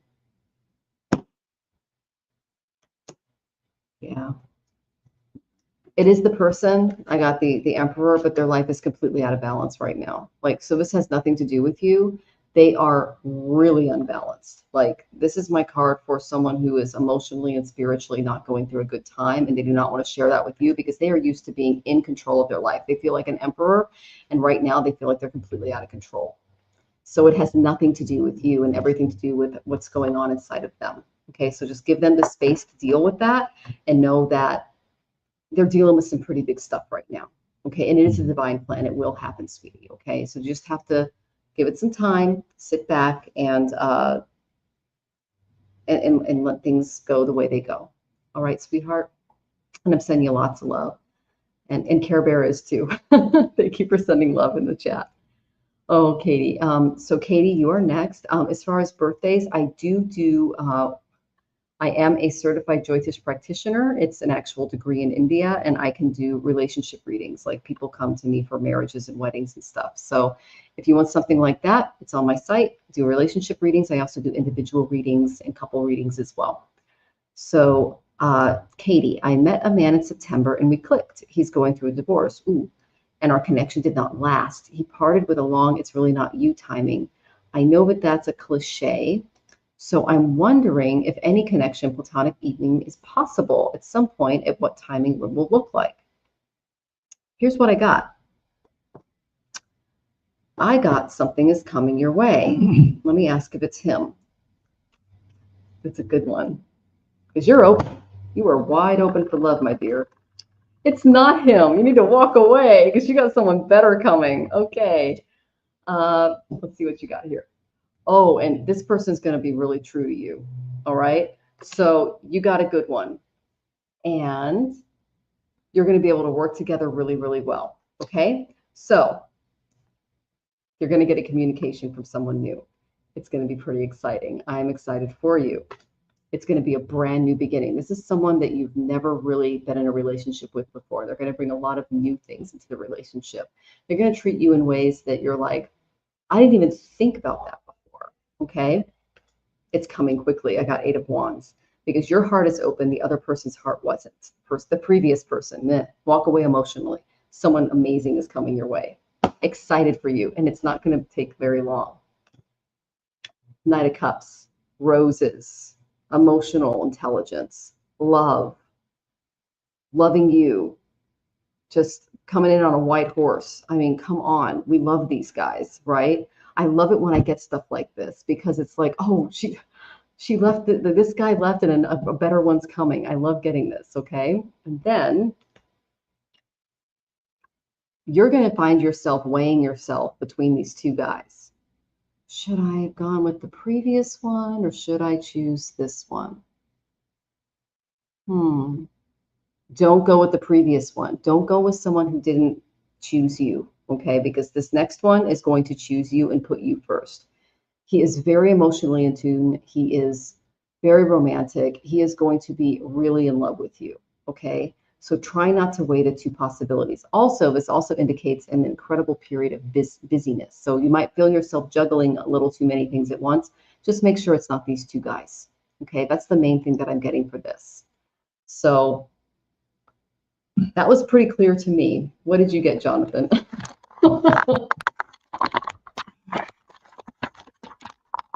I know, Katie is a hot ticket.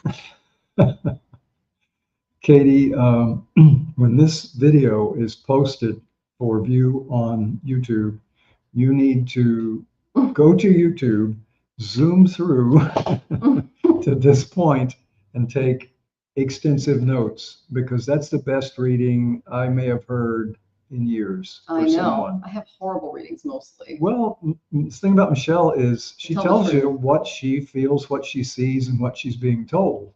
And what she just felt, said, and was being told is, you're in for a wonderful, wonderful period of your life.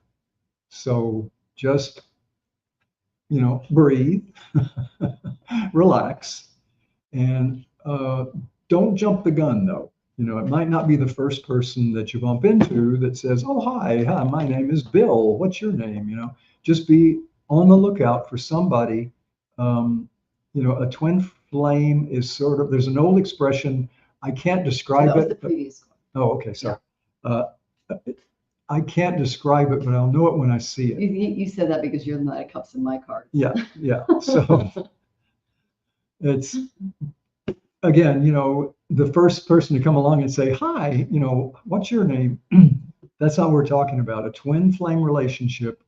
My experience was, when I met Michelle, I was actually embarrassed because I thought I already knew her. Mm-hmm. I thought I had met her, and I couldn't remember where I met her. And it was driving me crazy. Mm-hmm. And I was actually in her store, and she was with a customer, and I was racking my brain. Where do I know this woman from? It's just, oh my God, I don't, because I'm embarrassed. I was in sales, and I was kind of meeting her on a sales call. And if I had met her before as a salesperson, that's not a good re-meeting, like, "Yeah, hi, what's your name?" Well, it was Michelle before, and it's still Michelle.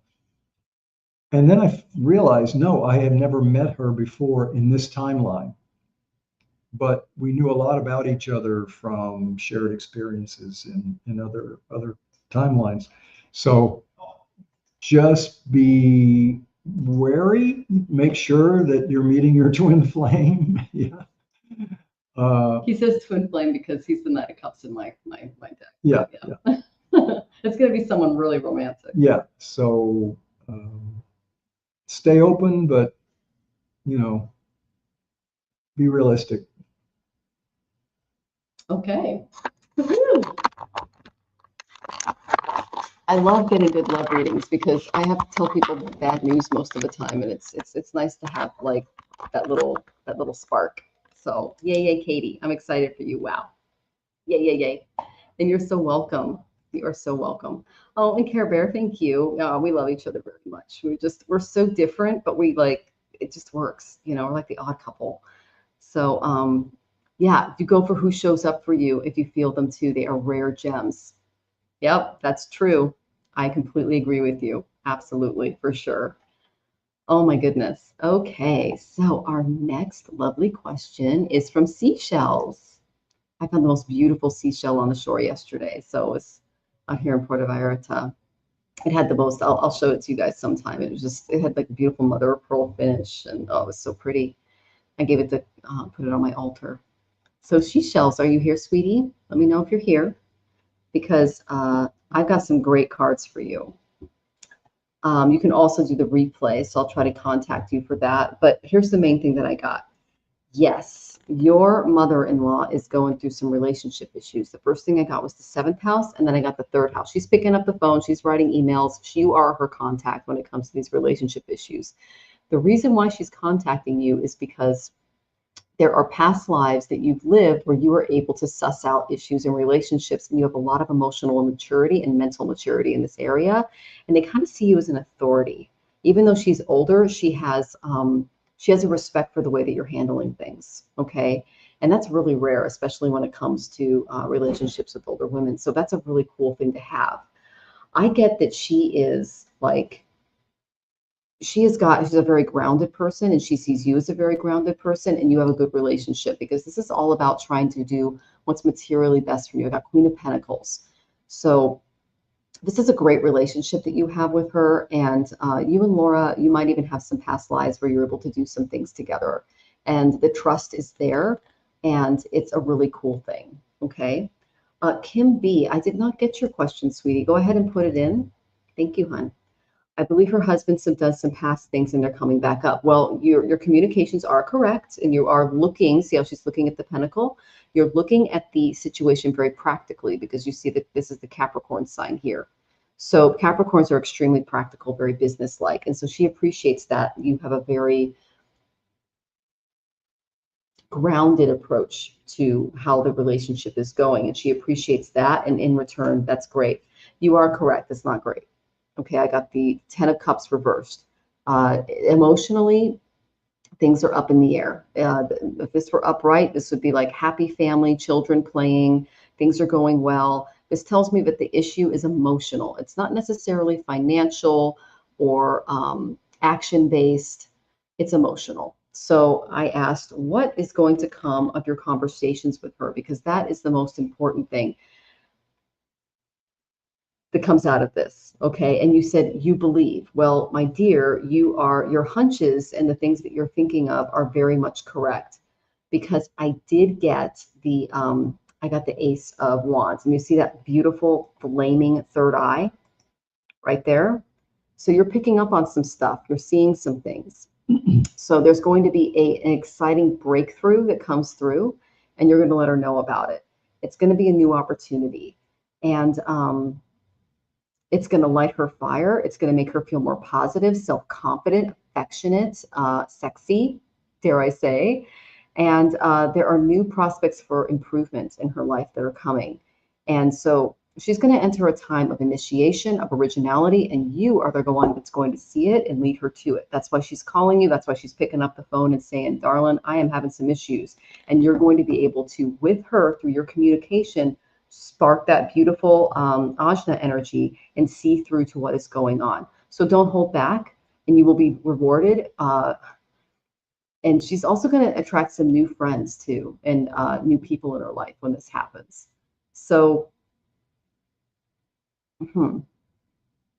yeah, that's the main thing that I'm seeing. A lot of fire, a lot of beautiful things. And I'm actually really excited for you and your mother-in-law. And I love the relationship that you guys have, because it's very grounded.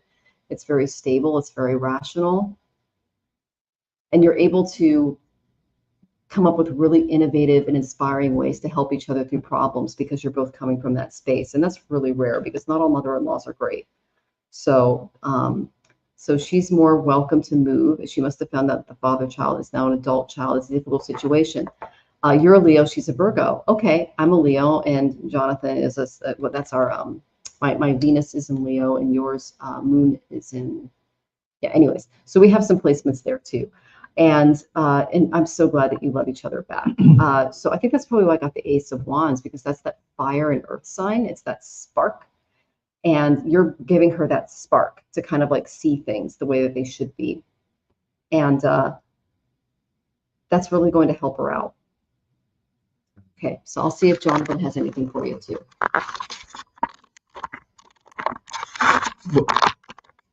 Good relationship I'm picking up. Yeah, what strikes me, I'll have to call you Seashells, because that's your name in the chat.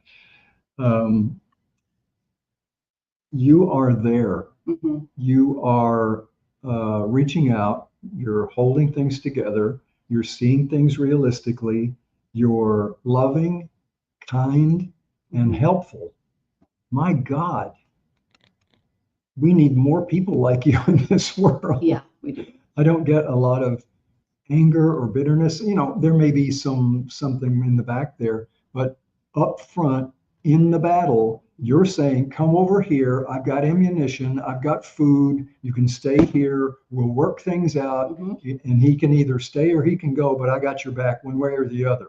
So we really need more people like you in this world. Yeah, seriously. I'm encouraged by knowing there is at least one person in this world so willing to take on the misfortune of others so selflessly.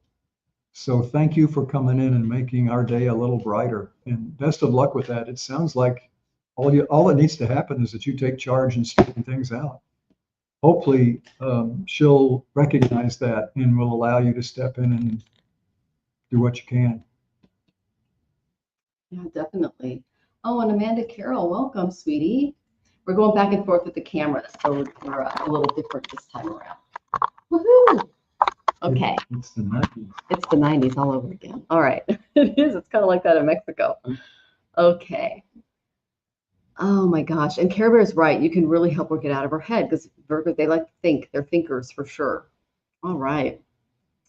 So let's see. So the next question is from Y2. So, and I did get your question, Kim. Thank you so much. It's from Y2 Social. Share anything related to my family and the place where I live. Okay. Okay, I will call her and let her know she can do no questions asked today. Okay, we got it. And you have 3 planets in Virgo. Oh my goodness, Care Bear, that's a lot. So you know what overthinking looks like. My Western Venus is there. And then in my Navamsha chart in Vedic, I have a Guru Chandala there. So I understand that. Okay, your YT Social is here. Awesome. Okay, so just to let you know, YT Social, when I shuffled my cards, they exploded all over the floor and I had to pick them up. So that tells me that things are a little up in the air and a little chaotic, given the current situation. There's a lot of different personalities that are, dare I say, they're kind of like competing with each other, and a lot of things are going on there. Okay, that's the main thing that I'm getting.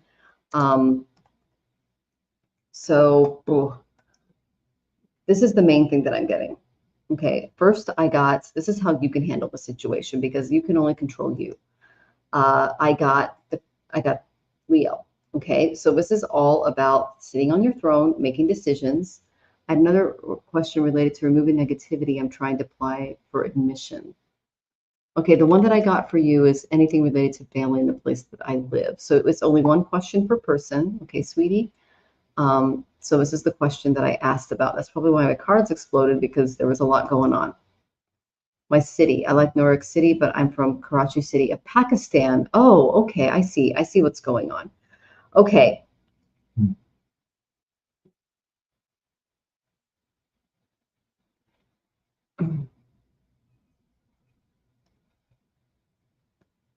Okay.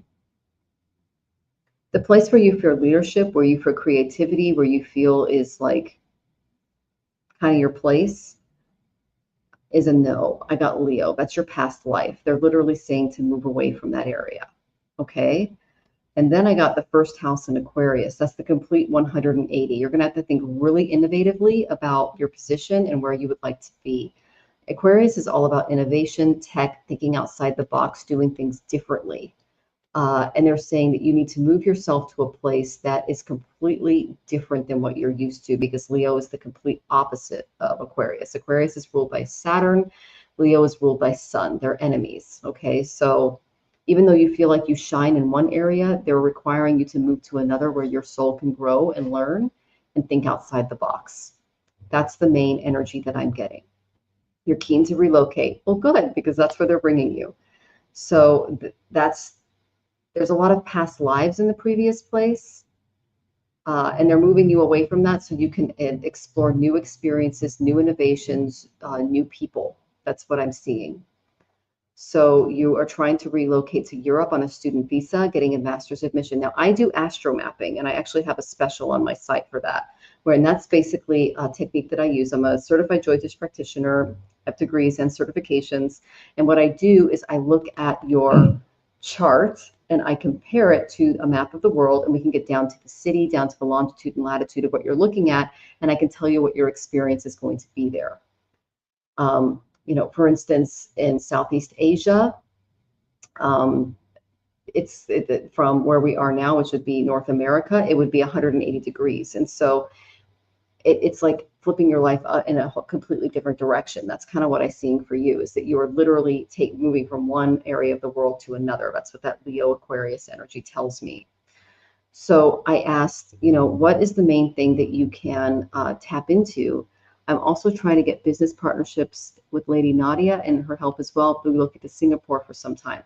What I'm getting is you're going to have to make a 180, like other side of the world type of thing. But I have to see your map, your chart and your map before I'm able to do that.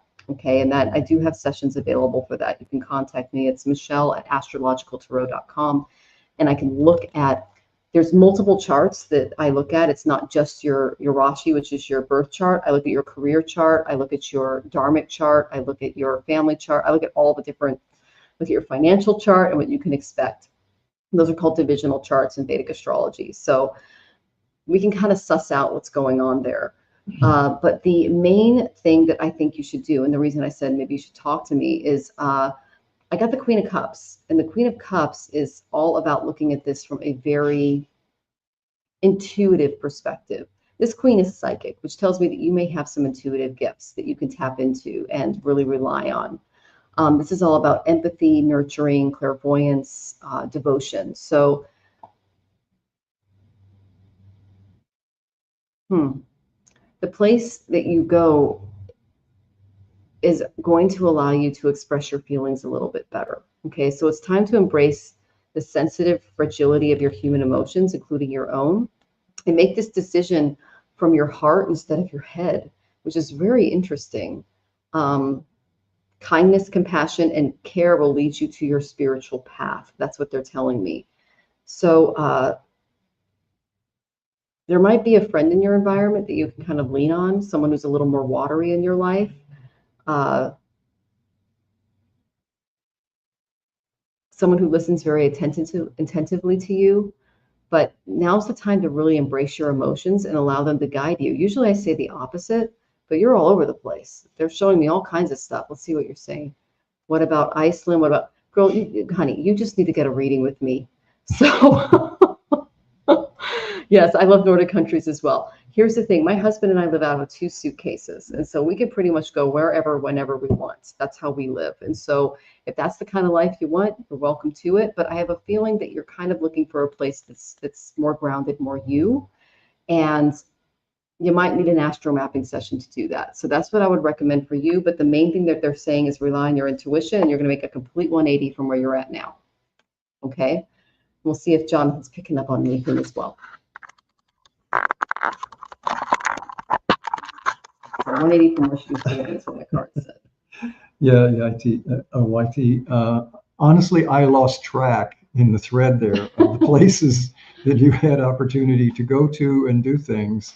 So you have too much of a good thing. And my experience with that is if you've got 7 or 8 things that are all equal in attractiveness and you have to pick one, it's much more difficult than if you had two places or 2 options. And it says, yes, I'm trying to move somewhere similar. And they're saying 180 because that's going to keep your brain going so that you don't feel like you're going to move all the time. Right? Yeah. So first thing is put the place name and the opportunity on a piece of paper and line them all up and pick the 3 that you would do that day if you had the opportunity. Put the other aside.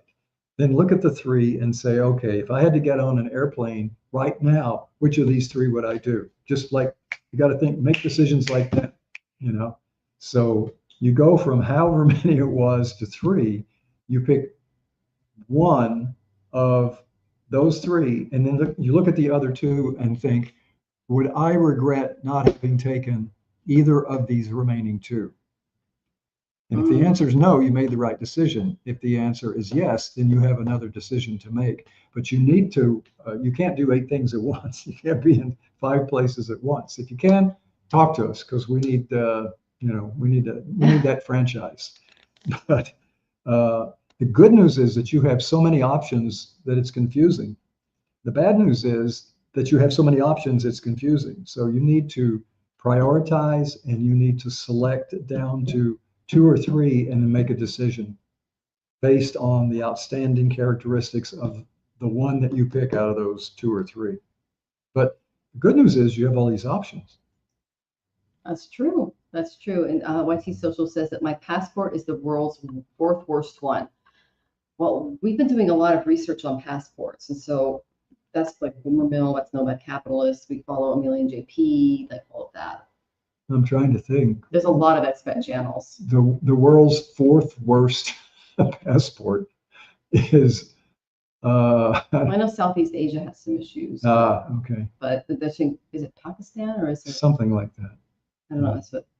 Yeah, we're not trying to slam any country. It's just. Well, when it comes to worst passports, a lot of things are going to go up in the air because the oligarchs are taking over and they can determine who the world's first passport is because they're going to be using people for that. So that is going to change. I've seen that Asia isn't for me, only Northern Europe, like Iceland. Okay, well, that's about 180 degrees, so that could be supported. But again, I would recommend an astro mapping session. It's astrologicaltarot.com. So, and Pakistan, yeah, that's what the guys told me. So, okay. All right. That's sad because we actually have employees from Pakistan, and they're amazing. We love them a lot. So they're some of the best coders. Okay, so we are sending you lots of love, YT Social. Come back, let us know how you're doing. Get that session with me. If you're having some issues with payment, just go ahead and email me. It's Michelle@astrologicaltarot.com. Okay, sweetie. Kiki, it's lovely to see you. Welcome, welcome. Yes, astrocartography. I call it astro mapping. Yeah, and so that's yeah, and I think I have that on my website. So, oh, okay. Yeah, Amanda, that's great. Yeah, it's a start. You go. As far as work, I can look at your career chart and the astrocartography as well, because Vedic astrology is extremely deep. And so I can look at your career chart, I can look at your finances, I can look at your dharmic chart, aka also your partnership chart. I can look at siblings, I can look at family, I can look at past lives. It's an incredible science. So you're welcome to book a session. Yeah, we have employees from Pakistan for sure. We love them. So. Okay. And they're some of the best, like, oh, yeah, anyway. That's why we're like, why are these oligarchs bringing all of the people over to the United States? Why don't they just hire people from Pakistan and India where they could live and, be happy there? So we actually love the Pakistani people, get along really well with them, hire them because we work in tech. Okay. So Kim, you're next, darling. All right, whatever my guides want to hear for my higher good. You are welcome, darling. Okay. So I'm just going to make sure I didn't miss anybody that came in. I saw you, Kiki. Oh, Mary says, I have 6 planets and a North Node in Aquarius. Oh my gosh. I can see what you can say about Leos. Always say that they're teaching me something, but it's very challenging. You think? Holy cow, freedom warrior. That's amazing. That's like Martin Luther King, Rosa Parks stuff. And you're speaking to kings and oligarchs and going, what are you doing to the collective? You naughty people. That's amazing, Mary. I can see why you're depressed. You're like a freedom fighter. Jonathan has a lot of planets there too, and so do I. So we get it. Oh my gosh, my moon's there, my heart's there. So I'm sending you lots of love, hon. And God bless you, YT Social. Thank you so much for joining us. Come back, let us know how you're thinking, and contact us if you need anything. Okay, sweetie? When we come back on the show. Okay, Kim. Whatever my guides want me to hear for my higher good. You got it. Okay, well, there's a lot going on here. So, Kim, I don't know if you're in a relationship, but that's what they're bringing up for me because the first card I chose was the 7th house. And then I got Taurus, which was your financial situation, what makes you feel secure, your home life, that kind of thing. And then I got the South Node, which is a big past life, no planet. So I'm going to go ahead and read them across because that's how these cards work. And it says, remember your beliefs diplomatically. Reconsider the costs of relationships, and now is not the time to use a direct way and get a fair deal. So this tells me that you might have been scammed in relationships, or you could be scammed in relationships when it comes to your energy and time and bank balance and things like that. There was not the resources to maintain balance. There was anxiety about the practicality of cooperation. There was trouble resulting from the productivity of your partners. So you might be attracting some users, if that makes any sense. That's the main thing that I'm getting. And oh, Amanda, that's amazing. I love that. So then I asked my tarot cards, what's going on? I got the Knight of Cups reversed. These are like emotional vampires. They like try to steal your energy and all that other stuff. Oh, your moon in midheaven is in Aquarius. Okay, so you have some learning to do here. And then I got the Judgment reverse card. So your picker may be a little off when it comes to picking relationships and partnerships and those types of things. That's what they're bringing to my attention. Okay, Kim. Hi, Kritika. Good to see you. Oh, that's a nakshatra. I love your name. I love Kritika nakshatra. Okay. It spans Aries and Taurus. Okay, so this is what they want you to do to balance this area out. Okay, Kim, is start a spiritual practice. Any spiritual practice. Get an altar. Put what you like on it, who you like on it, and focus on it every single day. Jonathan and I do this every single day. We probably wouldn't have the best relationship if we did not have this. This is what keeps us grounded and together. So regardless of what crazy things come our way, whatever happens in our lives, however stressful it is, whatever miscommunications happen, we know that when we get up in the morning, we're at our altar doing our mantras, doing our asanas, doing our breathing, and at night we're doing the same thing. So we do not wake up in the morning and get angry, and we do not go to bed getting angry because we have these practices in place. This is what they're asking you to do so that you can attract a better vibe, a better energy toward you. All right? What this is going to do, and I love this for you because I went to my Whispers of Ganesh for this, is it's going to open you up to new possibilities. Okay, this is going to open up your capacity to love. It takes courage to open and heal areas of deep vulnerability within us.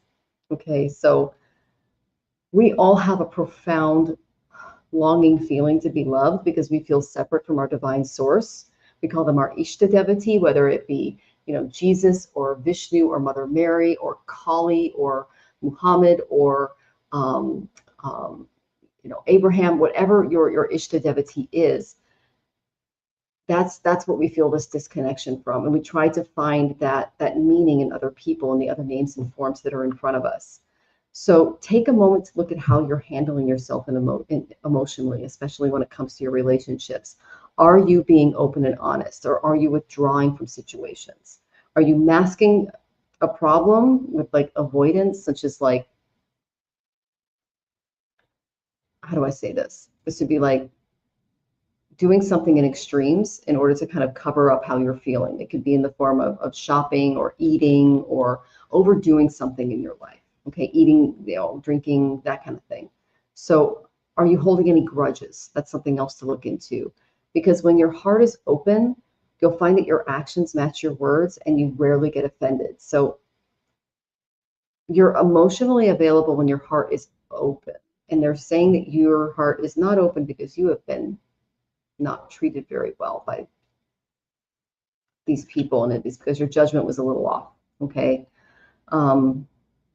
Conflicts, it resolves more easily, and you'll have a desire to live in harmony with others when you do this. So they're getting you ready for some type of relationship, and they want you to work through this. Okay. They're not really showing me anymore. Let me see what you said. I'm not in a relationship right now. Okay. But they're wanting to work on this with you because there might be one waiting for you that's going to help you with this capacity to love. Okay. My past relationship was toxic. That's interesting because I'm not looking. Yeah. So they're wanting to heal you in this area because that's a big wound that you're carrying around, and that's why you're not looking. And relationships, they're beautiful because they act as mirrors. Jonathan and I have we're like opposites when it comes. He's a Leo moon and I'm an Aquarian moon. So I'm like a freedom fighter and he serves kings. So I'm serious. And the kings did him dirty, and that's why he's on my side. Otherwise, he'd be one of these oligarchs. I'm not kidding. This man was a multi-millionaire going on billionaire. He helped guys like Paul Allen. He was out in Microsoft. And the guys who started tech, Jonathan was one of them. And he got done dirty by these guys. And so now he's in the Aquarian realm going, well, okay, I guess you were right. They're not doing right with people, blah, blah, blah. So it was difficult for us to kind of push through that, for me to go through stop serving kings, start serving gurus, start serving the collective. And he's just like, okay, because he's got this amazing engineering brain that allows him to see through processes that most people can't. And he's a computer engineer. He's been doing it. He built his first computers in like the late 70s, early 80s. So he's one of the pioneers. And then he's continuing to grow from there. So he could be one of these guys that's taking over the world right now, but because he has a soul and a moral core, he's not. So they're asking you to open up your heart again so that they can give you a partner that will be a mirror for you and help you work out some of the idiosyncrasies that will work out some of the things in your soul that need to be worked out.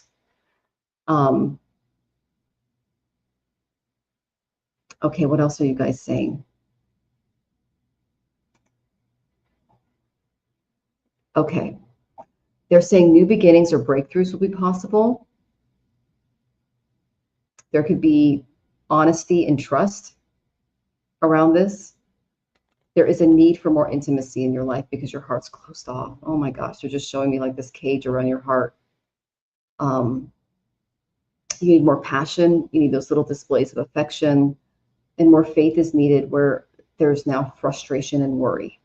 Okay, so just be careful not to jump to conclusions, to overreact when you get into a new relationship. That you, again, you're not looking for one, but they're wanting to set you up on one.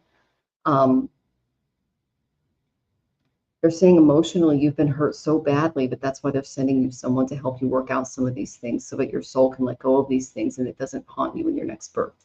That's a lot. That's a lot of work to suss out. But they're going to send you someone who might be challenging, but will definitely help you through some of these issues that you have from that horrible toxic relationship that you were in before, because it put your heart in a cage. It hardened your heart. And you need to make it soft again, because then it won't be open and ready for the divine to enter when you do pass into your next experience. It's blocking you from your next birth and what they have for you. And so they're sending you a mirror. I definitely don't have a grudge. It's been a year and I'm at peace. Okay. I've been meditating. I definitely feel my guides and ancestors around. They are showing me that they said spiritual practice. So that is, they are acknowledging your spiritual practice. This person can help expand it. That's wonderful. And the thing is, you have the capacity to love yourself as well. Okay.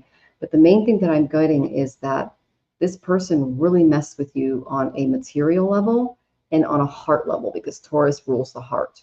So they're showing me a broken heart. So even if this new person that comes into your life is just a friend, and let me see what's going on here so that I can give you some more clarification. Ooh, okay.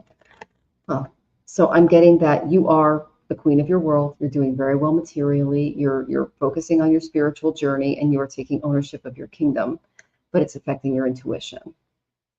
It's affecting your ability to hear guides and hear messages because your heart's blocked. Okay. We want to get this side of you right side up. We want you 100% in tune. But when you have a blocked heart, that chakra, the Anahata chakra, when it's blocked, what it does is the energy rises up to the Kundalini and it stops. And it doesn't get to the throat, it doesn't get to the third eye, and it doesn't get to the crown where we can hear our guides. Okay. So that's the main thing that they're showing me. And they might send you a relationship. It does not have to be an intimate one. It could be a friendship, but your heart is, the Anahata energy is still a bit in the cage. You say that you're at peace. That's wonderful. But that's what they're giving me. All right, sweetie. And I am sending you lots of love. And there's no judgment for me, because Jonathan knows my past. So I'll let him kind of take over, and I'm we're taking a few questions, and then we're going to go ahead and sign out. Okay. All right, Jonathan, what are you picking up? Well, Kim, I said something very similar earlier. She says, my mother is my concern now. I'm an only child. She's slowed down a lot recently. Well, yeah, that's another issue. Mm-hmm.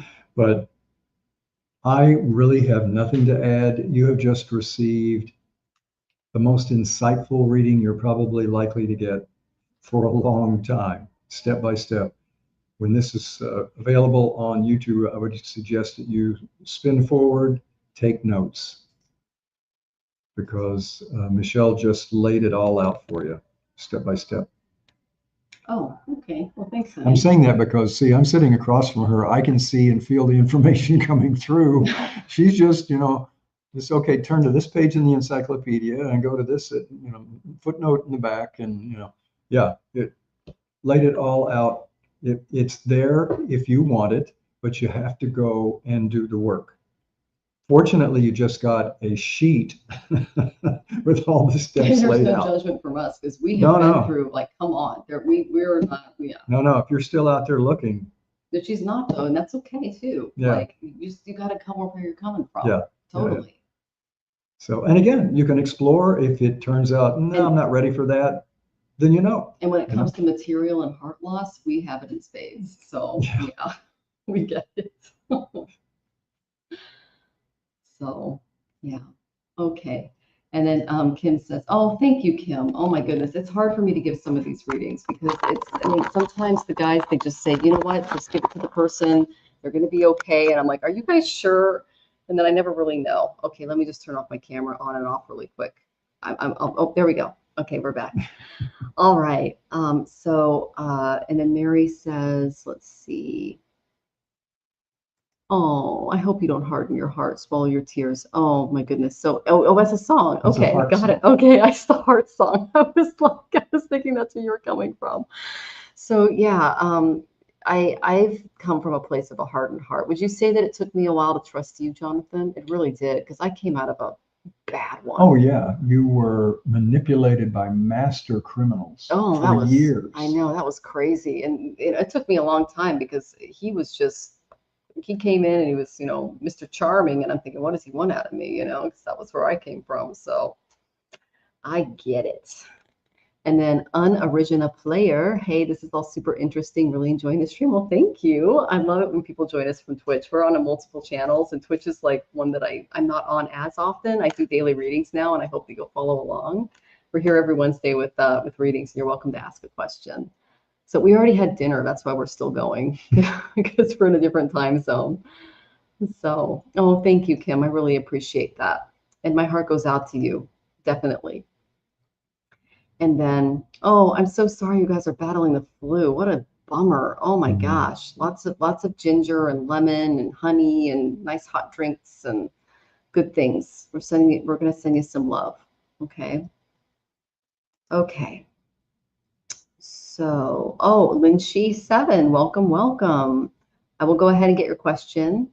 And Alicia, thank you for your question. Just give me a second there, okay? And then let's see. I have some questions. Okay, so Linshi, I would love any messages that I need to hear. Okay, so just give me a second because you just popped in. You're welcome, sweetie. Linshi 7. I hope you subscribe. We're here every single Wednesday, and then I do astrological readings every morning just to kind of let you guys know what's going on. Tomorrow it'll be at 8:30 a.m. if y'all want to join us. It'll be fun. Okay. Let's see. She is, I would love any messages that I would like to hear. Okay. Interesting. Okay, so the main thing that I'm getting is they said your communications need some more balance because I got the third house and I got Libra. Libra is all about cooperation, working with others, seeing things from different perspectives, making a deal, collaborating, seeing things from another person's perspective and they can see it from yours. It's all about making that deal. The third house is all about our communications. Today is a Mercury day, and Mercury is in Uttara Ashada, and he's about to hit the Pluto Sun conjunction that's coming up on the 28th. So we got some energy coming our way when it comes to Mercury and Sun. And I went into this a little earlier for my astrological forecast this morning. This is what's going on with you. Okay, Linshi, I got Page of Cups reversed. Jonathan, you recognize this card? Oh yeah. Yep. You are emotionally out of balance. You might not be seeing things in reality, and you need to stay present. You see how his feet are up here and his head is up here? You may not be seeing things clearly. You might be a little ungrounded. And then I got the King of Cups reversed, and you might be around somebody else who also is ungrounded emotionally. So let me ask Ganesha how to get you guys put those feet back on the ground emotionally. So if you've had a bit of an emotional upset, Linshi, that's what they're really showing me. That's what's going on. So, Owen, thank you for subscribing, sweetie. Why am I hearing hungry heart? You're so cute, Kimby. Why are you out of balance? Let's see. Okay. They're showing me a relationship that didn't work out, but you do have some innovation that can kind of get you out of it. Maybe some miscommunications there. What's going on there, guys? Oh, it's someone from your past. Okay. Oh, they betrayed you hard, honey. Okay, so someone from your past that you really trusted and loved. Not a great card. Okay, but this is over. This is something that happened. So you've been betrayed, and it's affecting your emotional state and how you move forward. Let me ask Ganesh how to kind of move you through some of that. My oracle cards. Oh my gosh, what a nightmare, sweetie. I'm so sorry. Okay. Oh, these are great cards. Oh, you have a spirit team. I love it when I find people with spirit teams. That tells me that you are tapped in. Okay, you're a lot of cups energy around you, which tells me you might be a little bhakti, meaning you can really connect with spirit intuitively and do that. But you have been knocked off your knocker by this person from the past. They're asking you to step in for guidance. Whoever your Ishtadevati, your deva of choice, your choice of God, goddess, or entity, tap into that. Okay, because they're there. They're waiting for you, and they're like, hey, we've got you. We saw what just happened, and we're on the phone. Pick up the phone. We're waiting. So developing a spiritual practice will help you reconnect to them. Okay. Ex-husband just found out he passed away. Oh my gosh. I am so sorry. Wow. Okay. So that would explain why you're going through all of that upset. Thank you for telling me. I appreciate that. I did get that it was okay. So they're saying that when you step into your spiritual practice, they'll be able to send you messages, okay, and help you through this situation, okay? And my heart goes out to you. I am so sorry you went through that. That is a lot. That will throw anybody's world up into an emotional tizzy. You are not by yourself there, okay? Know that when you step into your spiritual practice, your guides are waiting and they can help you. Just to give you an idea of what Jonathan and I do is we wake up during Brahma Muhurta, which is an auspicious time in the morning where we do our mantra practice. And then we do our pranayama. And then we read from the Gita and just some spiritual texts, concentration and meditation, things like that. And then we go into meditation. And then we start our day around 7. And then we do our asanas, which is our yoga for the day. And then we at night we do the same thing. We do our prayers and we do our kirtan then, and it connects us to our guides. And when you're doing that and you keep the practice going, they pop in and they give you all kinds of advice, because inside of you is what's called the Holy Spirit, the Holy Atman, the whatever practice you come from. You have the divine inside of you, and the answers are there. And when you step into a spiritual practice, they talk back, and it's really cool. And then you find out that it was inside of you all along. So that is kind of what they're calling you to do, is to step into that spiritual practice and get guides, whether it's for you, whether it's the ancestors, whether it's people from beyond, whether it is a god or goddess of your choice, whether it, and in Vedanta, we say concentration can even be a spot on the wall, because we believe that God is all, and that because all of the universes within universes are consisted of God, so, and goddess. So whatever that is, they're asking you to tap back in so that you can take your emotional self back and take control of that again, because you are very intuitive and you've just been knocked off your horse, okay? And you got to get back on again. I'll try that. I haven't been able to hear from my team. Look at, they're here. They're like, hey, oh, they're telling me, they're sending you symbols all the time. Like I was telling my friends the other day, I'm like, you know that huge blizzard that just hit? You know that other thing? Those are signs. They're huge signs. And they're literally saying, hey, hell just froze over.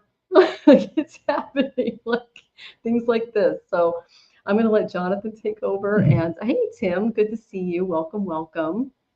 But yeah, you've got some stuff. They are sending you all kinds of symbols and signs. They said, whatever you look, whenever you walk out of the house, they said, look at the birds, look at the trees, look at the people going by you. If you view the world as a computer program that was designed just for you, you'll see the world completely differently, and just for them too, because we're all connected, if that makes sense. I had come from a tech background, and so that's kind of how I think about it, but I'd love to see what Jonathan says about it. Okay, Lindsay, thank you for joining us and for subscribing. We appreciate it. Okay, Steve, go ahead. Well, I think you kind of read my mind already, because I was feeling that she's getting signs constantly. Mm-hmm. Yeah. And she's getting them so often, she's so used to them, she just goes, oh, one of those. Mm-hmm. So if the sign says stop and you don't stop, you're missing the point of the sign. Yeah. And if somebody's coming through the other way, then you'll stop, but not the way that the sign had intended. So you're getting a lot of signs. You're getting a lot of information. The universe is being very kind to you, because a lot of times people don't get any information. They just have to stumble around in the dark trying to find the switch to turn on some type of light. So no fault. I'm not pointing out a fault. It's just that you have to start recognizing this information that you're getting as what it is, which is a sign to answer questions that you have as you're going through this period. So just be aware that everything both is what it looks like, and it might be something a little deeper as well. Oh, wow. And Michelle may have found something else. Yeah, I mean, this is for the, okay, got it. Okay, Lindsay, you are so amazing for trusting with us. I feel like I've been stumbling around for a long time. You're not alone. After you go through some kind of trauma like that, someone does you dirty, that's totally, totally common. I stumbled around for years before I even realized that he was in love with me. I mean, we were friends for how many years before I was just like several years before I went, oh, I wasn't even ready for love because of what happened to me. So you're not alone, and just look for the signs. Like for me, it's birds.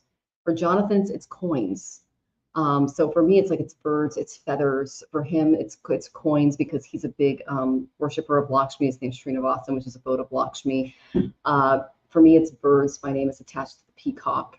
So looking at the ways in which your guides are trying to get your attention is the most important thing that you can do, because they will send you signs of where your focus is, because that's how they work, and they love you very much. Okay, sweetie? And yes, Katie, signs, signs, signs. Everywhere there are signs, for sure. I completely agree with you. I see red birds all the time. That's amazing. So look for those red birds. And then go online. What I do is, if you have your cell phone, take a photo of the bird and say, what is the spiritual, first identify it if you don't know what it is, and say, what is the spiritual meaning of this bird? There has been a black vulture that's been following us lately. It is the mount of Lord Shani, Saturn.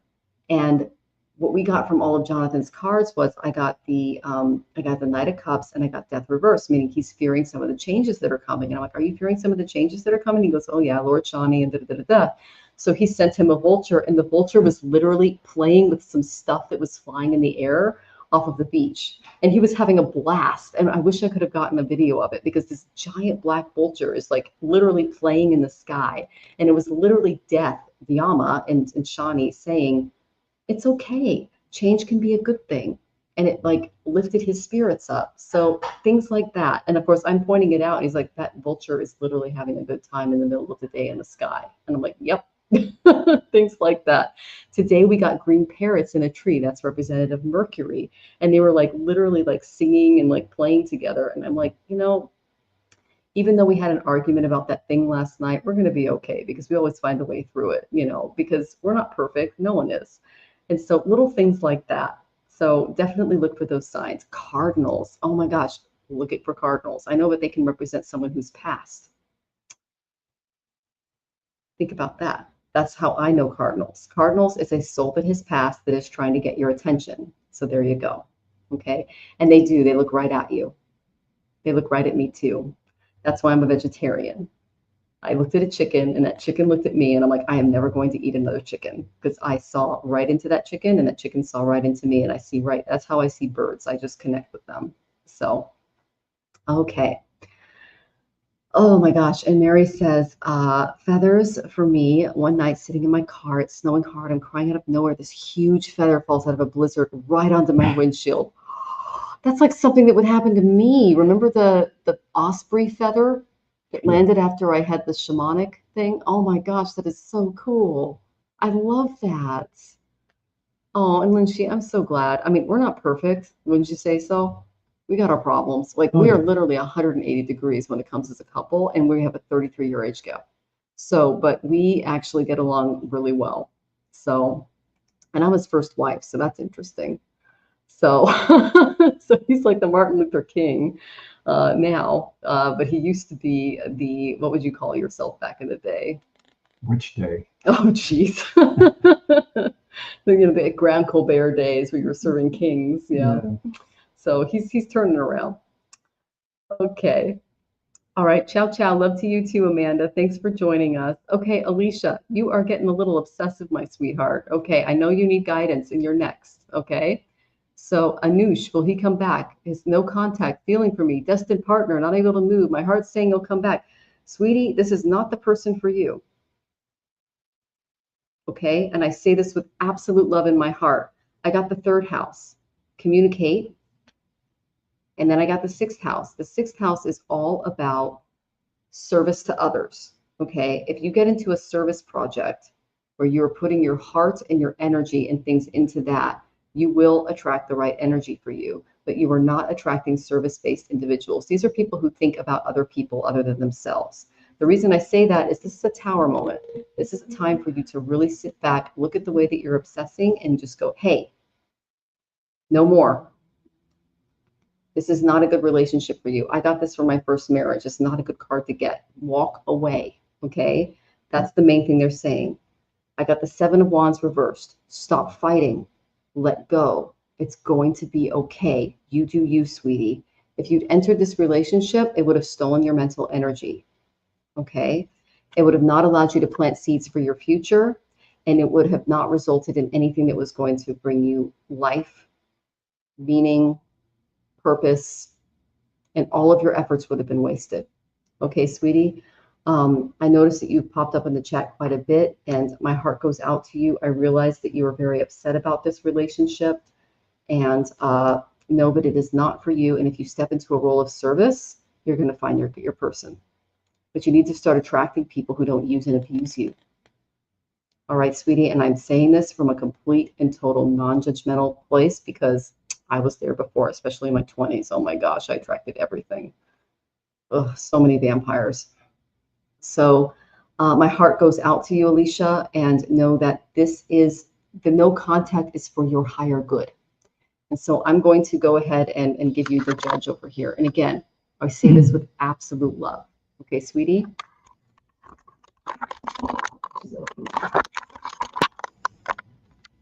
All right. I'm going to keep it brief.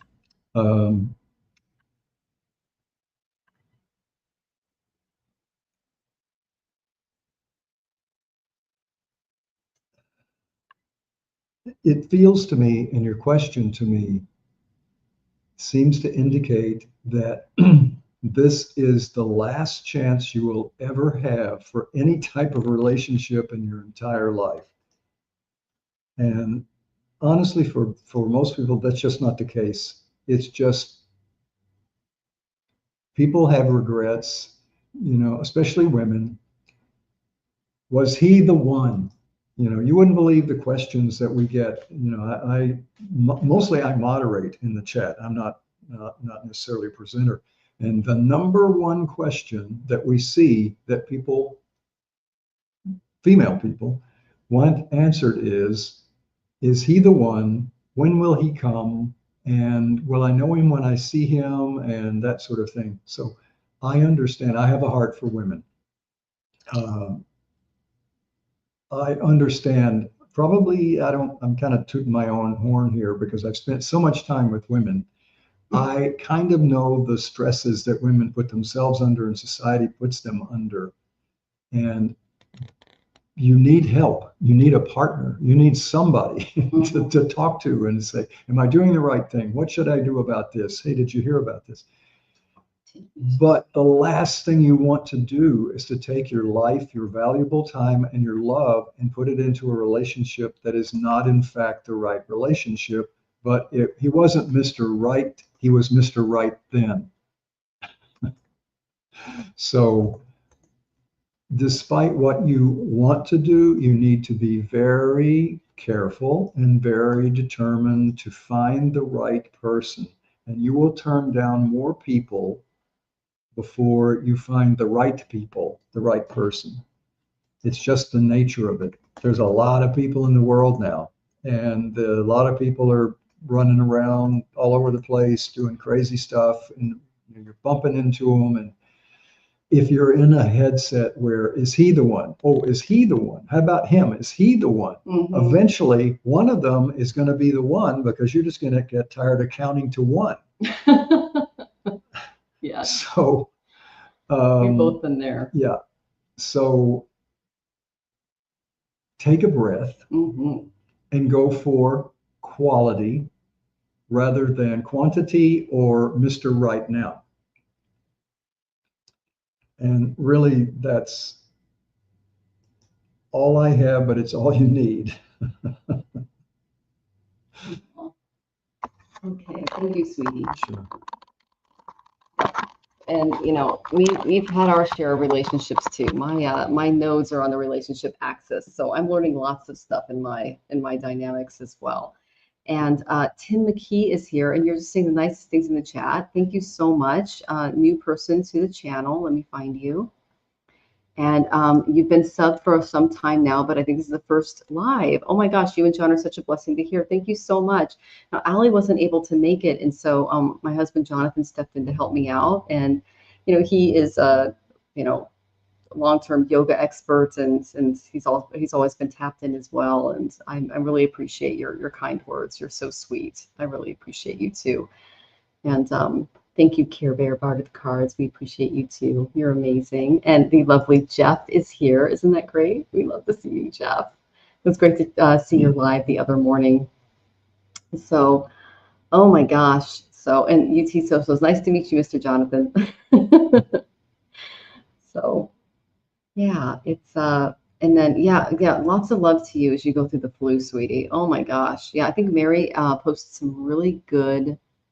Oh, Mary, yeah, you said everybody wants to know about their love sometimes. It's called Cinderella syndrome. Oh, yeah, okay. I also reference Beauty and the Beast a lot, because that's kind of the issue that I had was, I tried to change guys. The beast doesn't turn into a prince, guys. It stays a beast. So, whoops. But I learned the hard way.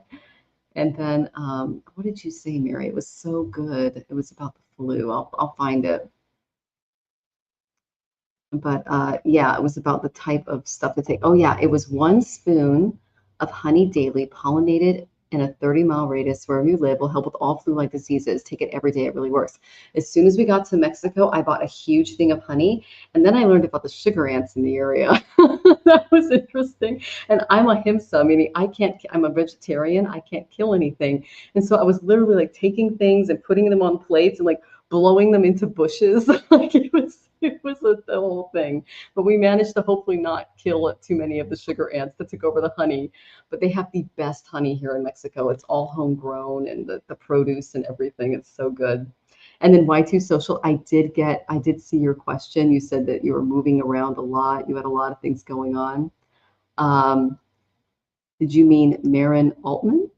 Did you know Marin Altman? Do you know that person, sweetie? No. No. And then I just realized that, yes, in my mind, I'm in too many places. Yeah, that happens, especially if you have a lot of air in your chart, or Vayu is really strong in your chart. That's the god of wind. That's the thing that brought a lot of storms to the south. So, yeah, you don't focus on a single space. So, if you get an astrocartography reading from me anytime, it's open for you. Okay, sweetie?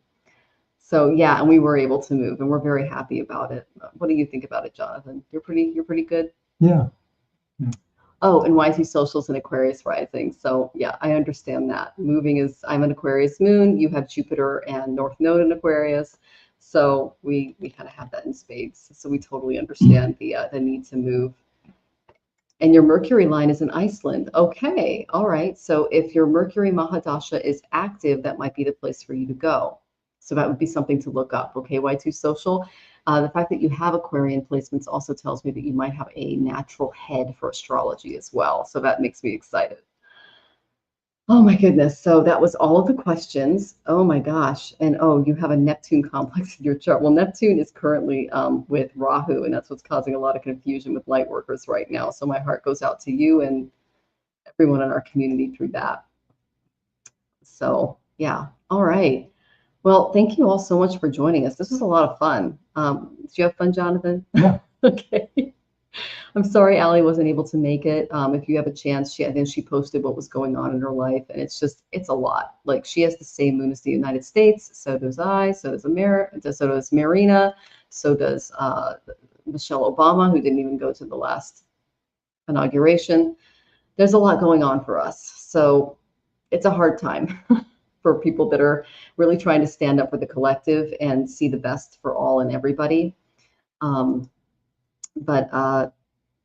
Yeah, it has been changing since 2008, Y2 Social. I actually did a whole thing on that, and we have another 2008 coming. We're about 2007 right now. We're headed for it, and it's going to hit between March and May. So we're going to see our entire system change in the next 4 years. So it's going to be interesting. And I go more into the astrology in my morning show, and I'll be on at 8:30 a.m. If you want to tune in and watch that, you're welcome to. You can also watch the replay too, and you can see what they look like based on my other. You can just go to my channel and see those. And oh, it was wonderful to connect with you, Tim. Thank you so much for joining us. We really appreciated your energy. And yeah, Mary, I totally agree, for sure. And my heart goes out to you with all of those signs in Aquarius. That is a lot to handle right now, Freedom Warrior. And I can definitely tell why you're feeling because Pluto and the sun and a bunch of other things are right on top of you, and Mercury's about to come over, and having Yama, which is the god of death, that happens every 248 years. And so you just get to experience this extra special transit and know that your soul signed up for it so that you can move into a more positive way of thinking and being. And one thing I know about Aquarians is they are innovative off the rails. So you will find a way through this. You will find a way through what you're going through, even if it involves, using screens to connect. That's the main thing, because that's a very Aquarian thing. So, all right.